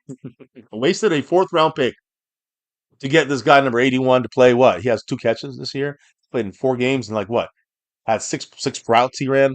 I'm just saying this is I know it's more for the future-ish, I guess, but yeah, I mean the Mingo thing he'll be our 4th, 5th guy, and see if he makes it the next year to this roster. That's all I'm gonna say. The Mingo project sounds like a failed TV show. Yeah, it sounds like Manchurian Candidate. And he's about to end our team. I don't know. These trades from the fucking Joneses are horrible. But yeah, I don't think that the Mingo situation is going where the Cowboys wanted it to. The other thing that to remember no too, surprise though. Without Dak in there, there's no way of really testing that project out. So you never know. He'll be better off with we Dak know that in there. Cooper Rush tends to be pretty comfortable with most of our backup receivers. So thing is that usually that comes from the fact that he's already played with them a lot. Right. It's not because he's good. It's not like Mingo's going to go in there and make Cooper Rush make a big improvement there. No. So this Mingo situation is a situation where Dak makes him better, not Cooper Rush or McCarthy. So, anyways, let me get to the injury report here, guys, because now you heard me talk about these injuries throughout the week. And we were pretty good this week, I'm going to say. Oh, by the way, Skeptical Fan did not hit. Yeah, it has to be 5 or over, so it didn't hit the goal technically. But it was our first live stream drop here, and John Luna went down to 37 points in the stream boss. Or at least our first super chat. We obviously had, we had PayPal drops and gifted memberships. And Boogie in the house, hell yeah. So, injury report. So, the 2 guys that are out, Zack Martin, we all knew that already, and safety Wanye Thomas. Safety Wanye Thomas is still out. I know he missed last week. He missed it again with the knee. Didn't practice all week. He was held out of practice, and of course, is going to be held out of this game. So, no Wanye Thomas, number 30. And Zack Martin, number 70, he's out for the year. You look at our offensive line, we listed Tyler Guyton as questionable. along with Trayvon Diggs at cornerback and linebacker slash special teams player Nick Vigil. Those three guys were listed as questionable for this Monday night game. Yeah, CeeDee Lamb with the shoulder has no injury designation throughout the week of even he was limited in practice, but Yeah. he's good to go 100% as far as playing. And even though Trayvon Diggs listed as questionable, like I said, McCarthy says this is the week they're all going to be there playing. It looks like so. It looks like Trayvon Diggs, even though being limited and questionable, he's going to be. It looks like he's going to be good to go to play this game. Tyler Guyton with that ankle knee, the left tackle rookie, did not practice on Saturday, but they ruled them up. I'm hearing optimistically questionable. So I don't think we're going to see Tyler Guyton in this game. And maybe not even Trayvon Diggs, but better chance of Trayvon Diggs playing than Tyler Guyton on the left tackle spot, which means you'll probably see a nice change of guys on that left side, left tackle. I don't know what's going to happen, but the Marvin Overshone, who has that hamstring, was upgraded to full practice on Saturday and is going to play against Cincinnati. So expected to play against Cincinnati. Tyler Smith had an ankle. Deron Bland had a foot, but they had full practices and they're all good to go, cleared for the game. So 3 questionables. Tyler Guyton probably won't make it, in my opinion. Mm-hmm. Trayvon Diggs, who's questionable, but I think he will make it. From what I heard from Mike McCarthy. Nick Vigil also questionable. He didn't even practice, but he hasn't practiced. Still plays special teams, so he might make it just because he only plays special teams and he's always kind of taking the injury time off here. I want to highlight somebody else I haven't mentioned here. One guy who's not out this week, it's a major plus, is Jake Ferguson. Full practice all week with that concussion, thank goodness. And Jake Ferguson, I mean, there was some scary situations after that concussion that he got. He missed 2 straight weeks, three straight weeks, I think, of football. But he's cleared to play now. He's going to play this game against the Bengals tomorrow night. But before I even go, again, I'm looking at this list. I'm seeing, Cooper Rush had a little knee issue. He's good to go. Osa, good to go. Jordan Lewis, good to go. He had some rest. Marshawn Nealon, full go. So he should be good to go. Brandon Cooks had some rest. Full go for the week, So all these guys are going to play. But Jake Ferguson was the guy kind of sticking out my head. I'm like, man, concussion, he's out for 3 weeks already? So what did he say about that when it comes to his rehabbing back to off the concussion list and into the NFL, into playing again? He said the first 2 days were bad. I woke up in the middle of the night and I couldn't find my water bottle. I started crying. I hadn't cried like that since my dog died in middle school. I stopped and I was like, what the heck is wrong with me? I came in here and they were like, oh yeah, that happens. But talking to the doctors, they were like, your brain is not healthy right now. It's doing everything it can to get that right. It's emotions. It's all this stuff. That's when I was like, oh, I really need to take this stuff serious and really trust our guys here and trust what the doctors are telling me. I'm so happy to be back and ready to go. So that sounds, I mean, again, horrible, Terrifying, scary first as of hell. all. But thank goodness he is now good to go. He's going to play. Hopefully, no concussions anymore for him. Yeah, and as much It as sounded real scary. as much as it sucks that he had such a horrible experience there, in a way, I don't want to say I'm glad. It's just that I'm glad that the end result of this is, 1, that he's healthy and he's coming back, but 2, he's going to take this kind of stuff seriously. Like, he's not going to mess around. And by the way, have a great night, Skeptical fan. Hey, Much love, Skeptical. appreciate you. Always stay skeptical, brother. But just nice to know that he's not going to like mess around or fuck around when it comes to not taking that kind of stuff seriously, just because that's how you end up more hurt in the first place. So, and again, quick, since we were touching on all the injuries here, CeeDee Lamb did say, even though he did have a sprained AC joint, or does have one, that as far as Monday goes, I'll be fine by then. Right. He fully expects to have, full range of motion and strength and all of that stuff. He's wearing a brace, or do you know if he is? I didn't see him wearing a brace here in the picture that they were showing, but he was wearing a hoodie. Okay. Didn't see a brace. Yeah, if you made a mention about it, yeah. Anything else? Not an actively hurt player. But Dak Prescott did comment on his own personal recovery on his situation, just saying that he just drove for the first time this week. In that interview. Yeah. So saying that he's still wearing a brace, but being able to drive is kind of a huge win, and that it's been hard for him to get back into that kind of recovery mindset where you're celebrating like the progress you've made and not just upset about the things that you can't do because you're not at 100% yet. So, which a lot of that has to do with the fact that the season's obviously still going. But he's just trying to say that he's not going to rush himself back. Well, he has nothing to rush back for. Agreed. You don't have to come back to like July or some shit. Well, even later, end of July. How's that? Almost August. I To know. be fully ready to go. He'll be ready to go. Oh, so and that was it as far as like the injury updates Okay. and situations. Well, But Mike Parsons did speak. oh, I okay. don't know if Yeah, yeah, I go think ahead. now is the perfect time to kind of touch on that. The rest of this is going to be Bengals, and it's going to be quick. hmm Then I'll get to it. And he's commented on a few things, but mainly what he wants the future to look like. Saying, I would like a fair shot with everyone back, players, Mm. coaches, because the injuries kind of stuck of what this season could have been. Mm. So, Again, he wants all the players, all the coaches, McCarthy included, and Zimmer, yeah, he is. be back He basically with just a wants a full core redo of team. this Yeah. year. So, and part of that, though, not a fan of this comment, but he said it. I'm Jerry's guy. I think it'll be quite, and I know that it's easier said than done because I'm not at the table, but that's my guy. We talk about it and how Uh-oh. much we appreciate each side, and I know numbers talk, but man, at the end of the day, whatever it takes for me to just continue to be a cowboy until I retire, that's what I want. And I know it's going to be hard conversations and reality checks, but I think I'm a good enough caliber to be here.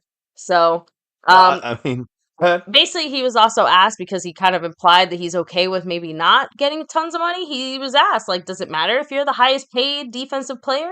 He said, I don't know. It just depends on the circumstances of who we're trying to get and who's trying to return. I look at it from the business side also, you know?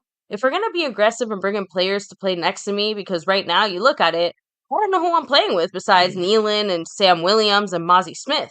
So who's going to be on our ring when Golston and Osa and D-Law are potentially not there? Damn, so he's already basically throwing shots at Jerry saying, like, you want me to carry? Here's the thing. Here's the thing I like though. That Micah Parsons is saying, listen, I'll take a little less money for your old dumb fucking cheap ass if you bring in players that can get us some wins. And you know what? That's more than anybody else has done in this team for Yeah. 30 years. So It's also the most the player, I think, has publicly called out Jerry because he's doing it in a nice, like, I'm Jerry's guy. I'm in a nice way. He's like, but you listen, should be playing next to Mozzie? well, the other thing is, that he's like, basically, listen, these guys kind of going in and out. All these guys rotating in and out. He didn't even mention Osa. But my point is that, well, he did mention when he's gone. Golson when he's He's gone. basically saying, like, who's going to be on our ring if you have Golston and Right. Osa and D-Law not here? Right. So that's what he's trying to say. You got to bring me players to help us have a complete dominant defense, and then I'll take a little less money. That's all. That's what he's saying. So I love to hear that part from Micah. I know you said you didn't like the first part. Yeah, so basically he said, I feel like you see highest paid that we don't have weapons, so I'd rather just be in the best situation. So he straight up said, my agent might be mad at me if I said it, but you know, for me, I mean, like, I've already been blessed enough, bro, where, like, I can't complain too much in life. Hey, I respect that. I like that from Micah. Usually I don't like when Micah talks to the media and his fucking media, but that was actually, enlightening. If he sticks to those words, that'd be interesting to see if Jerry Jones sticks to his part This is of this actually his deal. best interview, I think, all year. I got And actually a very long time. Anybody in the chat real quick on this So, comment? before we keep moving salute on? Double R, much love. Double R saying it. Parsons is smart enough to know that he's good enough to win a Super Bowl, period. Yeah, but he's also smart enough to know that he can't do it by himself. He needs to bring in other guys to help him on the other side. Yep. Coverage guys, linebackers, interior guys, coaches. So you're not going to win anything. Even if you're the best player in the world, you're not going to win unless you have a team to help you. And Jerry Jones got to understand that Micah is not going to play in Dallas. He will leave Dallas. And he'll play for less somewhere else if they got the right weapons to go along with him. Cowboys got to get weapons. They just can't rely on Micah to do everything. That's what we do with Dak on offense, and that's not possible. I'm sorry. Not Mahomes could not do that. So same thing goes on the other side. You just can't have Micah do everything. So I think Micah, especially after the comments he made about Zack Martin and other stuff, he's looking around. He knows which way the wind is blowing.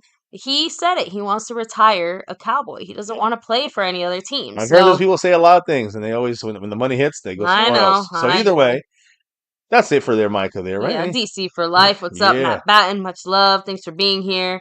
So, and yeah, it does also go back to, like we kind of said, it feels frustrating because, like you said, look at our defense. Look at all these things our defense is actually looking to accomplish this year, and our offense is falling so flat. Our receivers, the Mingo experiment and all that stuff. Like too much on the McCarthy Dak situation. I know. Really getting paid, and CeeDee Lamb came in late. I put too much on that. And if we had CeeDee and Dak going at it, connecting throughout the whole offseason and training camp, we had, a couple more weapons instead to replace the guys we lost on offense and defense. This is a whole different season. Now, Injuries, I know, has derailed us a bunch. But let's talk about this game coming up against these Cincinnati Bengals and see what's going on with them, because let's do a quick tease to victory, some Let's matchups do it. to that. And again, I'm going to try to make it quick. There's not much really to go into detail, but there is one thing that's funny. Fuck the Bengals. Now, Logan Wilson, linebacker for them, a starting linebacker, had a surgical cleanup on his knee earlier in the week, and he's going to miss the rest of the regular season. Another blow to the Cincinnati defense. Excuse me. Their So, defense is as bad as our offense. well, I mean, now the Bengals defense on Monday night. I'm sorry, the Cowboys are playing the Bengals defense Yeah. on Monday night without one of their top defensive players. Hmm. So that's a slight advantage for the Cowboys there. Make it happen, Cooper Rush. On offense, for the Bengals, their offensive tackle Orlando Brown Jr., one of the best players with a fibula injury, and defensive tackle Sheldon Rankins, right in the interior to stop the run. He has an illness. Both of them are ruled out in this game. So they lost linebacker Logan Wilson for the year, starter. They lost defensive tackle Sheldon Rankins for this game with an illness. And then Orlando Brown, their star offensive tackle, gone as well. That means Micah gets a little pressure from that side. That means that on offense, and you said Cooper Rush, but I'm looking at running backs. Rico Dowdle. We got that interior now. Defensive tackle Sheldon Rankins out. Linebacker behind him out. Can we try to run the ball up the middle a little bit? How about that? So when you look at the guys they have, Orlando Brown, Sheldon Rankins are out. Logan Wilson on the injured reserve. And only other guys, receiver Charlie Jones, he had a groin issue, limited all week, questionable for this game. He's a backup receiver. Other guys are all good to go. They got rest or are good to go, like T. Higgins. Joe Burrow had a right wrist injury, full practice all week, so he is good to go. Jamar Chase with the ankle, limited, but full to go on Friday and Saturday. Cody Ford at guard. Amarius Mims at tackle. Josh Newman at corner. Joseph Osai at defensive edge. And Drew Sample at tight end. All these guys good to go for the game against the Cowboys tomorrow night, Monday Night Football. So this game against the Bengals, the Cowboys will be wearing their Arctic white uniforms, the icy white. Color rush, I guess you can say, for us. The Arctic white uniforms on Monday Night Football against the Bengals. They'll be wearing their black jerseys at home. Cowboys will have their all icy whites. Cowboys, Bengals, the matchups to watch for, the things to watch for in this game. It is a test for the Cowboys in a lot of different ways. Yeah. I know that we're better than them record-wise. We're 5-7, and they are 4-8. Cowboys have a good chance in that sense, record-wise, extending their 2-game winning streak to a 3-game winning streak. Right, back-to-back victories over division rivals, Commanders and the Giants. But the Bengals, even with their 4 wins, are not a team to be taken lightly. Remember, they had 4 wins, but they had 4 other games they lost and they scored 33 points on offense, and they still lost 4 of those games. I don't know if that's ever happened. So it could be 8-4 instead of 4-8. And this is definitely a team that can give the Cowboys at home everything we can handle in front of the home crowd and in front of the nation and the Simpsons special. Now, normally playing at home for the Cowboys would give the Cowboys an advantage, but we only have 1 victory. And that was against the Giants on Thanksgiving.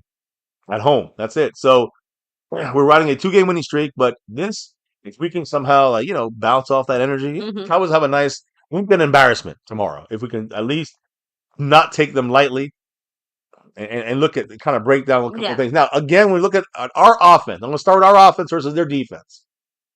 Man, I'm telling you, I wish I can say something better.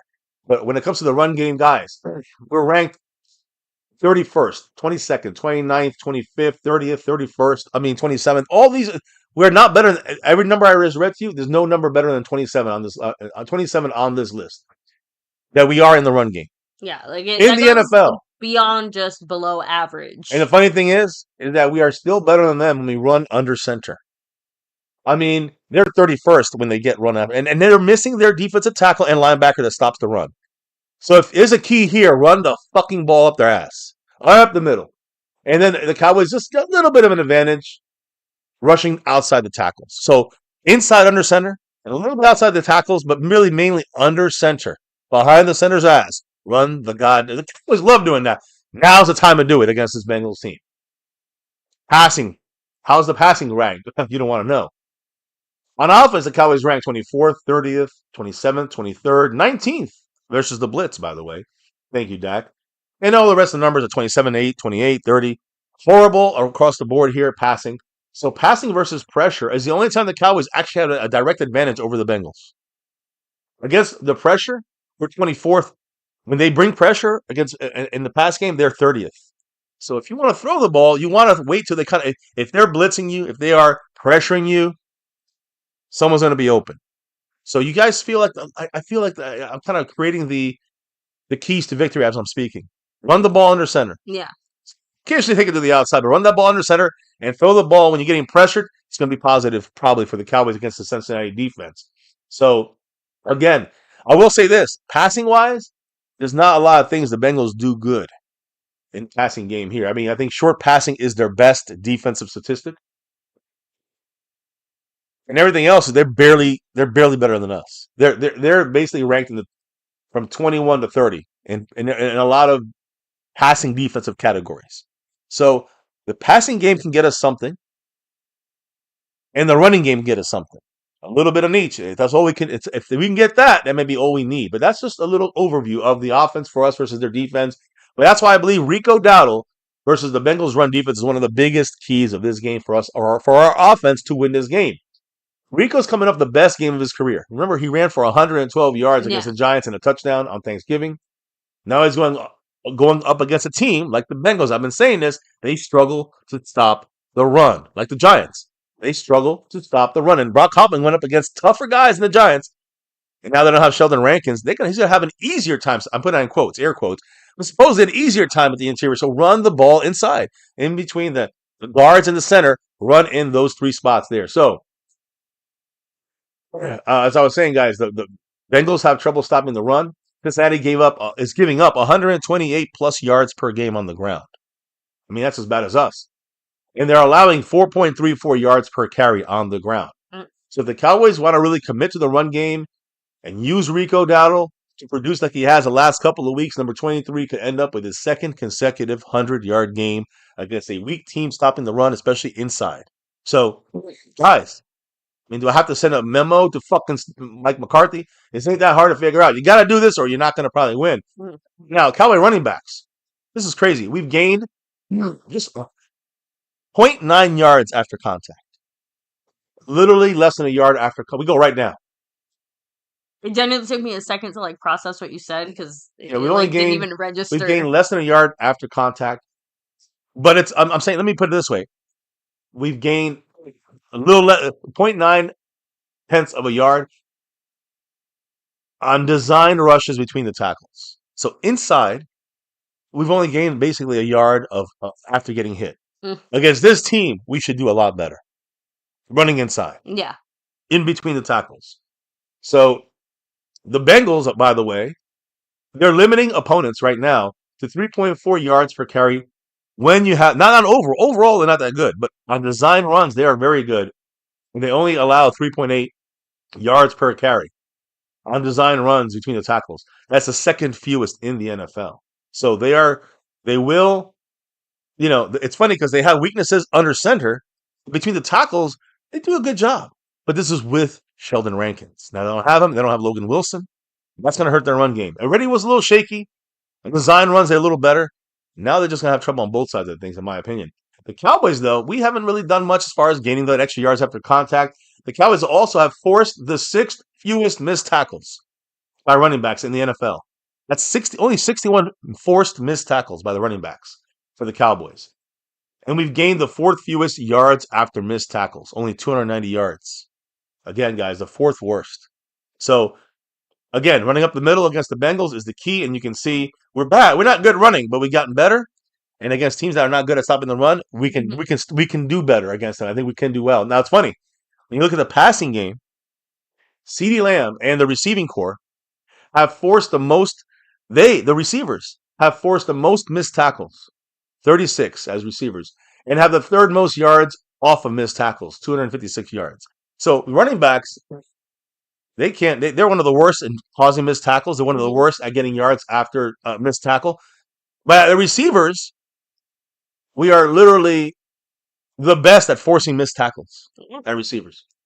And the third best at when we escape a missed tackle, gaining yardage. So you can see right there that, our receivers, the yak, is what the Bengals going to want to stop when it comes to passing.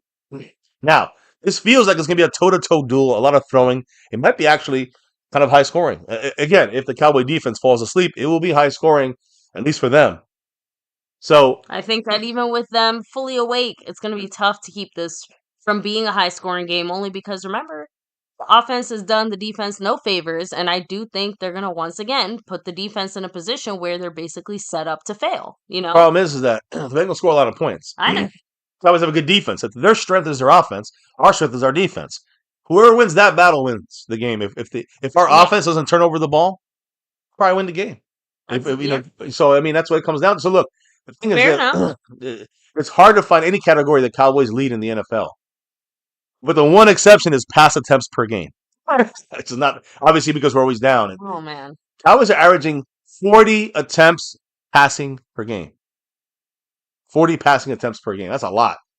Cooper Rush is going to have to put the ball in the air a lot this game Oh, yeah. to keep up with the explosive offense of the Bengals and Joe Burrow. You know, since taking over the Cowboys offense from Dak Prescott, Cooper Rush has completed 112 passes and 185 attempts for 1,008 yards. He has 5 passing touchdowns and 2 interceptions. Not bad for a backup in a team with a lot of pieces missing. The Cowboys as a whole have 3,011 yards passing. That is 10th in the league. So we're the 10th best passing team. That's a lot of it to do with Dak Prescott. The Cowboys have also thrown the most passes this season. 479 passes, with 372 of those going for completions. That means the Cowboys offense is averaging right now 6.3 yards per catch, which is only 27th in the league. We need to average more yards per catch. Cowboys have only 16 touchdown passes. And we are the 8th most intercepted team this season, with 11 takeaways. But again, as you know, the Cowboys have won the last 2 games. Definitely brought a refreshing, happier atmosphere, a confidence builder to the team. But again, the issues are still there. In the end, on offense, it's going to come down to the offensive line, as it always does, the trenches. But, you know, I'm looking at left tackle Tyler Guyton. If he plays this game, he's going to be not in 100% shape. He's got to go up against one of the best pass rushers the best pass rusher they have, Trey Hendrickson from the Bengals. Now, it could be Tyler Guyton. Could it be Austin Richards? Probably Chuma Doga, honestly speaking, starting at left tackle for the Cowboys. Whoever it is at left tackle is going to have their hands full with edge rusher Trey Hendrickson. He's a nightmare matchup for any team, especially the Cowboys. Hendrickson is currently leading the league right now in quarterback sacks. I know you're like, who? Trust me, I know Hendrickson has been a consistent sack master. We don't see much about him because he's with the Bengals and AFC. But guys, 11.5 sacks already this year. He's leading the league. And he's going to look to try to add more sacks in the carousel of left tackles we have on the blind side of Cooper Rush. That's going to be scary with basically a rookie, an undrafted, or a shitty backup. That's the 3 guys we have to play that left tackle position, and that's where Trey Hendrickson's coming from. So get ready to see his name. Cowboys haven't been able to stop anybody on that left side in a consistent way. So whoever ends up starting for the Cowboys will more than likely need some more help. We're going to need some running back chips. We're going to need some tight end chip blocks to help contain this current sack leader. Otherwise, he could literally, if we don't slow him down, he could wreck the game by himself. And I know you guys are like, Trey Hendrickson, who gives a trust me. If he gets going and they find the weak spot in that offensive line and we got a carousel of 3 guys over there, know who's going to play left tackle, it could be a trouble for the entire fucking game. Now, on special teams, I'll talk a little special real quickly. I know it's one of your favorite parts, maybe. But special teams.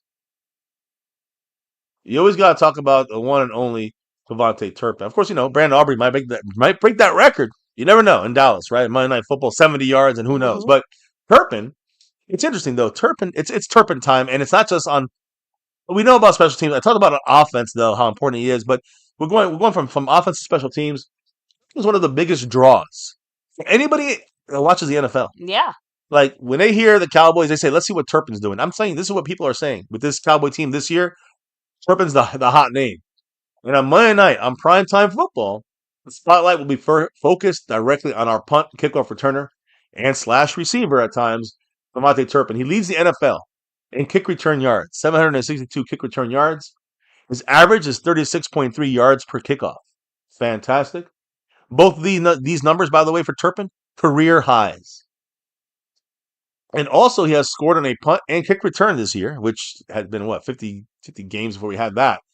John Fossil said, quote, I think he's having the best season he can have. And now his third year he's been here. I think he's better. He's been better this year than he was as a Pro Bowler in 2022, which was his rookie season. And he's been better this year than he was last year too. In the next 5+ games, I just said to him, give us one touchdown on a kick return and one touchdown on a punt return the rest of the year, and we have enough to make that one work, and that would be enough. So basically, what Fossil's saying is, hey Turpin, can you get us one more punt return in the last 5 games of the year? And can you get us one kickoff return? So basically, what Fossil's saying, he wants him to have 2 punt returns, 2 kickoff returns by the end of the year. Yeah. And you do that, it helps the Cowboys in position to win. And that's what that's what Fossil is trying to say. Now we're going from special teams to defense. And we talk about defense, always starts with Micah. But let's talk about this real quick, because when they run the ball, we can't stop the run. Yeah. And guys, I hate saying this, but in every single run category, the best we are is 29th. And that is when the quarterback scrambles. That's not even a run. But when the quarterback scrambles, that's the Cowboys. We're 29th in the league. Everything else, we're 30th, 31st, 32nd when it comes to stopping the run. The Bengals, on the other hand, pretty good. Even though they have a lot of stuff in the 20s, they're also 8th in quarterback scrambling. They're 17th in rushing in the red zone.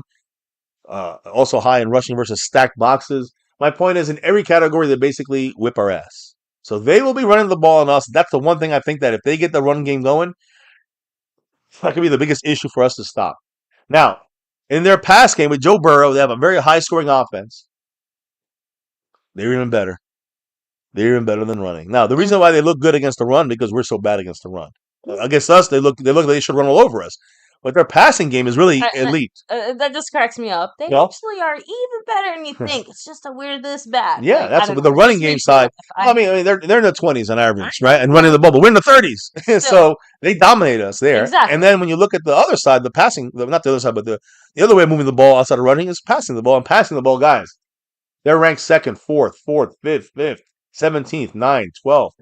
But we are ranked in the pass game defense 26th, 24th, 23rd.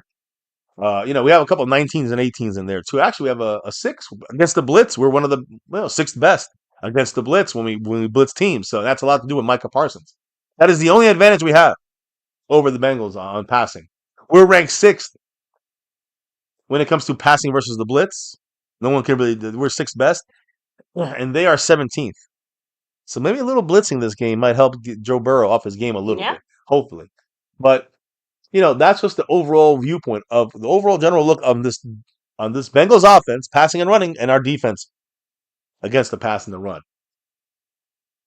So I want to reiterate the insane aerial attack that's going to come from the Bengals passing game. Yeah, I mean, Joe Burrow is basically their offense. Yeah, so I mean, listen, he's got to make it happen. Listen, people say you're what your record are. We know we're 5-7. They're 4-8, but it has nothing to do with Joe Burrow. Joe Burrow is doing everything possible to keep his team afloat. He has 30 touchdowns and only 5 interceptions. That's it. He's doing his part. He also has 302 completions on 446 attempts and an average of 7.5 yards per pass. Cincinnati has the NFL's best passing offense in the league, 3,337 yards. Again, we're 3,100 yards passing. I'm just saying, but that's how good this offense for the Bengals have been as far as getting yards and scoring points and not making mistakes with Joe Burrow. So they're out there really doing a great job. The Cowboys defense is going to have to slow down and contain some of the guys like Jamar Chase, which is Joe Burrow's favorite target by far. Jamar Chase already has 1,142 yards receiving and 13 touchdowns. Yeah, 13 touchdowns on 79 catches. So the Cowboy defense basically has been under pressure all year long. And again, we're basically but teams are throwing 29 times average per game against our defensive secondary. So again, they're going to throw about 29 passes a game per average.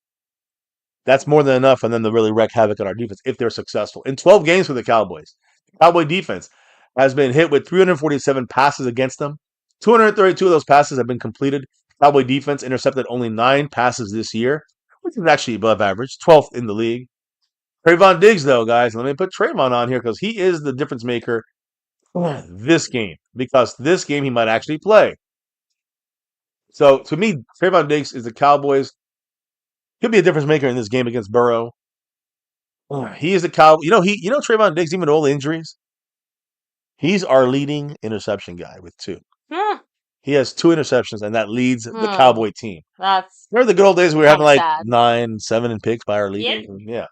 So with Trayvon Diggs being out the last 2 games with groin and knee injuries, the hope is he comes back this game and maybe, with him, Deron Bland, and Jordan Lewis, starting trio with Micah, pressuring, will make our secondary look even better. That's what McCarthy said, the best practice he's seen the whole year when all 3 guys were out there. And hey, Trayvon Diggs was in the practice, the walkthroughs. It sounds like he's going to play. So Trayvon Diggs involved is going to be important. So my overall thing is the Cowboys have to have a game plan for Joe Burrow. And that falls squarely on Zimmer. So, right now, Joe Burrow, I mean, the Bengals, right now, Joe Burrow, he leads the NFL with 30 touchdown passes. He had 30 touchdown passes, but that leads the NFL. I don't know that. He leads the NFL with 30 touchdown passes. He's had 2 5-touchdown passing games. He had a 4-touchdown game, and he's had 3 3-touchdown games. So, I mean, 2 5-touchdown games. Right? The only thing he's missing is the partridge in the pear tree. He's basically been held to 1 or no passing touchdowns only 3 times this year. He's thrown 15 touchdowns in the last 4 games. So you're looking at like 4.5 touchdowns, like 4 touchdowns per game right now in the last 4 games for Joe Burrow. So he's on a roll, and we got. Listen, I will say one thing at least: if any team can stop any team getting his face and disrupt shit, it's Micah Parsons and the Cowboys. Now, as I finish this up, because again, it's about pressuring Joe Burrow. The Cowboys have pressured opposing quarterbacks on over half of their dropbacks. So again, and the one spot the Cowboys really dominate on dropbacks and other teams throwing the ball is on 3rd down, believe it or not. Guys, on 3rd down specifically, the Cowboys have pressured the quarterback 50.9% of the time. That is fantastic. We're the only one of 2 teams that can do that right now in the NFL that have Like I done it. said, our very few feathers in our cap, but that is one of them. And it's all Micah. The Cowboys have the highest pressure rate when we blitz, 50%. And the 5th highest 3rd down blitz rate, 41.7 across the league. That's something that's different. We never had that with Dan Quinn. We're blitzing 41, almost 42% of the time with Zimmer. Mm-hmm. Big change from the Quinn year, and it's working now. It's starting to work now when we get our players in here. And I also got to throw in there something else. Yeah. I'm going to go to the secondary here, and that's where we see, Deron Bland, Trayvon Diggs, and all these guys. Listen, right now, the secondary, Deron Bland, one of those guys, Jordan Lewis, and also Trayvon Diggs. He should be playing this game. The Cowboys secondary has been decimated by injuries all year long. And we're going up. The Cowboys this week are going up against tomorrow the league's leading receiver in both receiving yards, 1,142 yards, and 13 touchdowns. That's Jamar Chase. So that means we're going to have guys like Bland, Jordan Lewis, and Trayvon Diggs, if he plays, covering their star receiver, Jamar Chase, tomorrow. Listen, the guy is the best receiver in the league right now in yards and in touchdowns. So Chase is going to be doing his thing out there. We have our 3, hopefully all 3 starters back at corner. And that'll be a very, very important matchup to watch. Listen, we got to get the pressure on Micah. That's fine. But we got to have the coverage on Jamar Chase or we're going to get cooked all game. So, this matchup right now, if you don't have Trayvon Diggs, you look at our stats, it favors the Bengals big time. Jamar Chase is the kind of receiver who can still sway the outcome of a game basically all by himself. So, right now, with the possibility of being undermanned, we already are undermanned all over the team, but especially, certain parts on defense, like, and if cornerback is one of those spots with Trayvon Diggs, if we're undermanned, and Jamar Chase is going to kill us. But the good news is we should have Trayvon Diggs back with Deron Bland and Jordan Lewis, our starters there, Micah rushing the passer. This is the way we can control the game a little bit better and maybe slow down Jamar Chase. Again, we're undermanned. And when they have such a great weapon like Jamar Chase, It's something that Mike Zimmer has to figure out, has to have a game plan, not just to stop Burrow and slow him down, but stop Jamar Chase Mm, if the Cowboys want to have a chance to win this game. That's it. So you guys got my keys, right? yeah. I mean, get some pressure on Joe Burrow, and hopefully we can lock down the pass situation. But when they run, as always, we got to find a way to stop them in the run. If we don't stop the run, we lose, and that's the way it always goes. But on defense, it's gonna be hard to slow them down, guys. They do have Very high-powered, very high powered fast-moving offense, offense very high with, powered offense. like you said, Joe Burrow leading them. Yeah, but that's on the offensive side. Even though we don't have a very high quality offense, we far from it. Run that ball under center. Run that ball in between the guards and inside the center there. You can run often there with Rico Dowdle. That's one of the positives. They're missing all their run stoppers right up the middle. And even before when they had them, they still were not doing too good. They were not consistent. So now I would say attack their sore spot. And if you're gonna throw the ball, you gotta hit them with a CeeDee Lamb. And remember, they break our number one breaking tackles. I think number 3 in getting yards after tackle. So we need some of those. We need the receivers to then take it and break that tackle and get those extra yards for Cooper Rush. So, run inside, I'd say short passes with yak Yeah. abilities on offense. And on defense, you got to somehow maintain the run. I don't know how. But get some pressure on Joe Burrow, make him throw into the teeth of our defense and coverage. And that's it. The only chances we'll have to win this game falls into those keys for victory and those matchups that I talked about. Done. What do you think, baby? And what's the chat thinking? Because we're wrapping this up here. I mean, Matt Batten throwing out there, Diggs has been very disappointing. Bland and Jordan Lewis, have been better this season. And I just pointed out, it's really tough for any player coming back from any kind of ACL, MCL, whatever else. You're back. That first year back is always a very rough one. So, we kind of figured that Trayvon would have at best an average year. I just think everything else around him obviously doesn't help at all. So outside of that, Matt Batten saying, I get your point, but Joseph should have rushed him back. That's how bad our management is. You mean with Trayvon Diggs? Mm-hmm. Well, that's another thing I said that about Zach Martin. So I'd almost say this. I almost agree with Matt Batten. Why not do the same thing with Trayvon Diggs? The thing is, we don't have anybody else. We literally don't have any other cornerbacks, so it's like we kind of have to gotta do the best we can. Kind of have to have Trayvon Diggs in there and see what we got. It's kind of it's almost like will Zimmer keep his job or have a chance? It's almost a way of Zimmer getting tested more than anybody else on our team. Oh, but with that said, guys, as I do the final shout outs here of the night, and I know we still have 1 or 2 things that we need to do here on your side, Mr. FCF. I'm going to do it right now because we have the great, the wonderful, and hopefully she's feeling better than I am right now. I got cold for her, too. The great Pat Pfeiffer in the house. Well, thank you, Pat. Yeah, I hope you're feeling better. Sorry to hear you were under the weather. She's much better than I am, trust me. But the former queen of the Cash App, Pat Pfeiffer, dropped that 5 on it, and guess what that means? He's still third place on the overall board, but she's in first place. Just a couple dollars over Skeptical Fan for first place. So Skeptical Fan took the lead for a little bit. Bam, Pat Pfeiffer got the lead back with 1 day to go tomorrow night. At the end of the stream, we'll see who takes the win.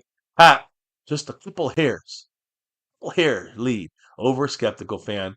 And of course, and I'll say it again, shout outs real quick for those that represent the boards this week. Mary Alvarez is the Cash App queen. Big shout outs to her.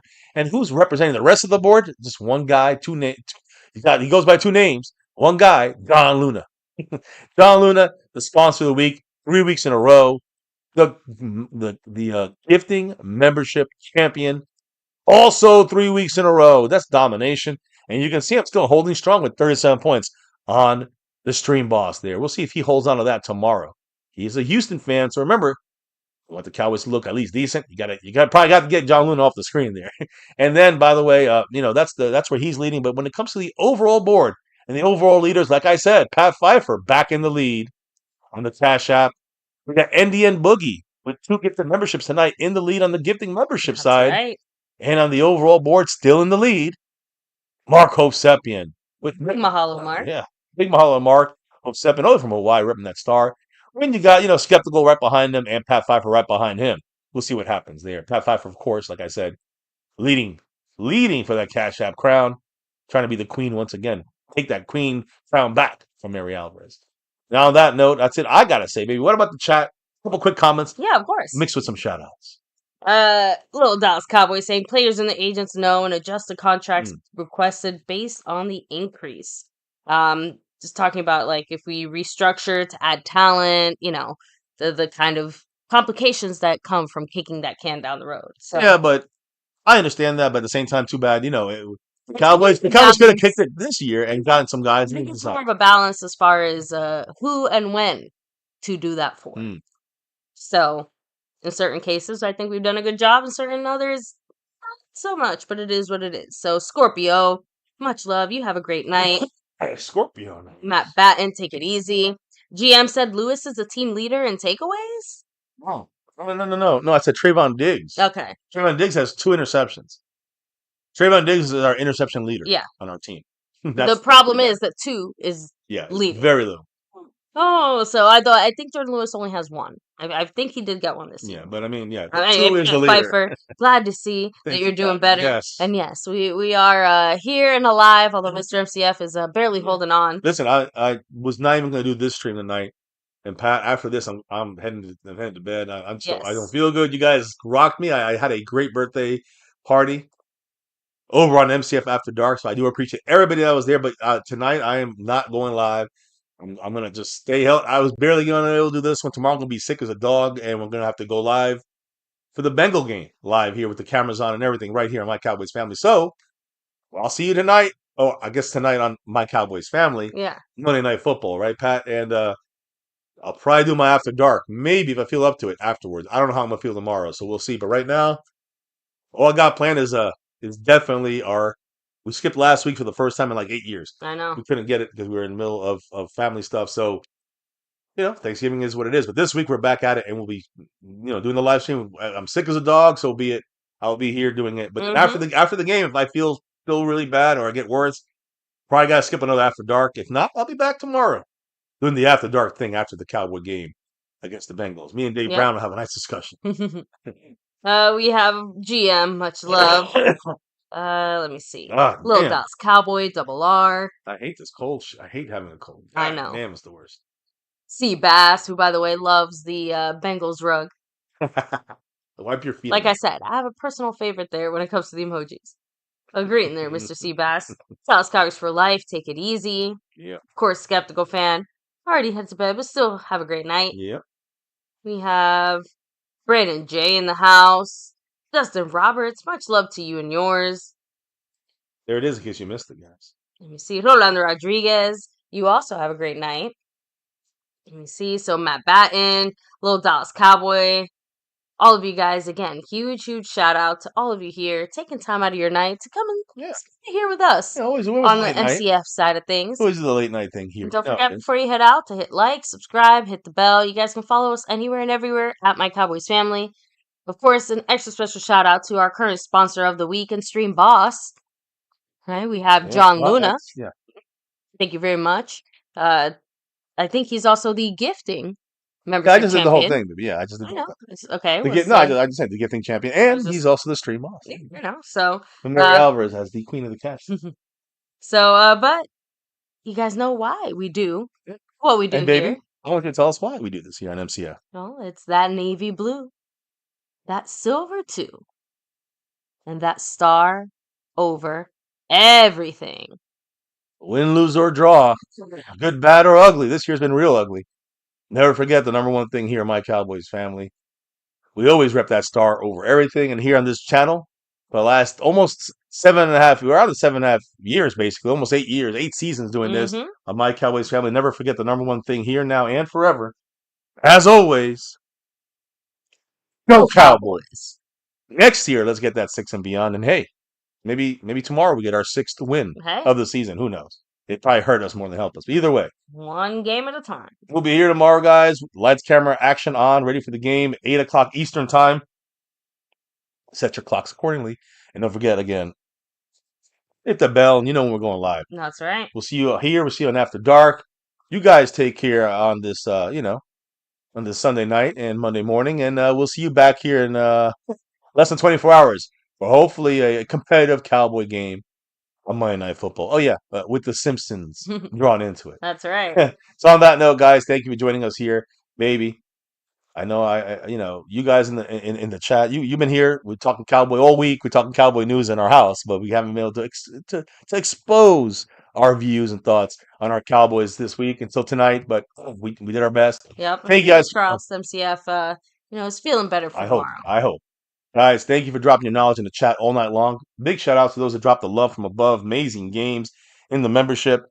We got NDM Boogie dropping 2 gifted memberships, 2 lucky winners. Pat Pfeiffer taking over the stream boss. I'm sorry, the Cash App lead there in the Cash App drop. And Skeptical in the PayPal side trying to catch Pat Pfeiffer as well. Mm-hmm. The battle continues. Thank you guys for dropping the love in here tonight. Once again, can't do this without you guys. As we clock out and drop out for the night, relock and reload for the game time Monday Night Football tomorrow. Baby, well, you just tell them what we got to do before we drop out of here for the night. We got to drop the beat. Oh, yeah. That beat's been dropped. And it's a wrap right here on My Cowboys Family. Guys, thank you again for joining us. You can be anywhere. You're here with us. Listen to all of that news, that info, those updates on our Dallas Cowboys as they prepare for the Bengals Week 14 game. As you can see below there on Monday Night Football tomorrow. You can be anywhere. You're here with us right here on My Cowboys Family for the Week 14 preview breakdown. I hope you guys enjoyed it. Learn a little bit with us. I learned something too from you guys. That's why we love this. That's why we do what we do. Tomorrow's Simpsons Day, as you can see. No Zack Martin Day. It's Brock Hoffman time. The right guard spot. Burrow, hopefully he'll feeling like that. Brian with number 13, their mascot. Hopefully tomorrow. On that note, guys, here in FCF, it's always about that navy blue, that silver too. That's star over everything. Never forget the number one thing right here in My Cowboys Family. You guys in the house. Can't do this without you all. Hit that like button if you haven't hit it yet. Subscribe to the channel. Hit that notification bell to all videos.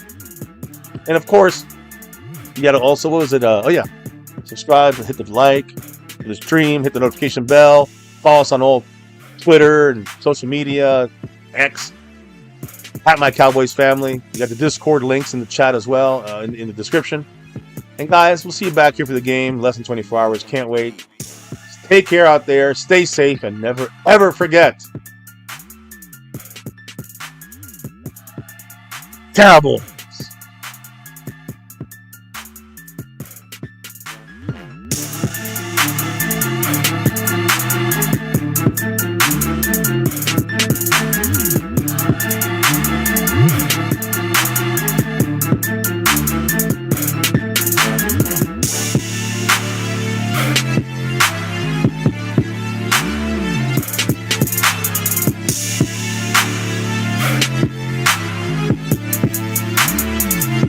Monk on the beat.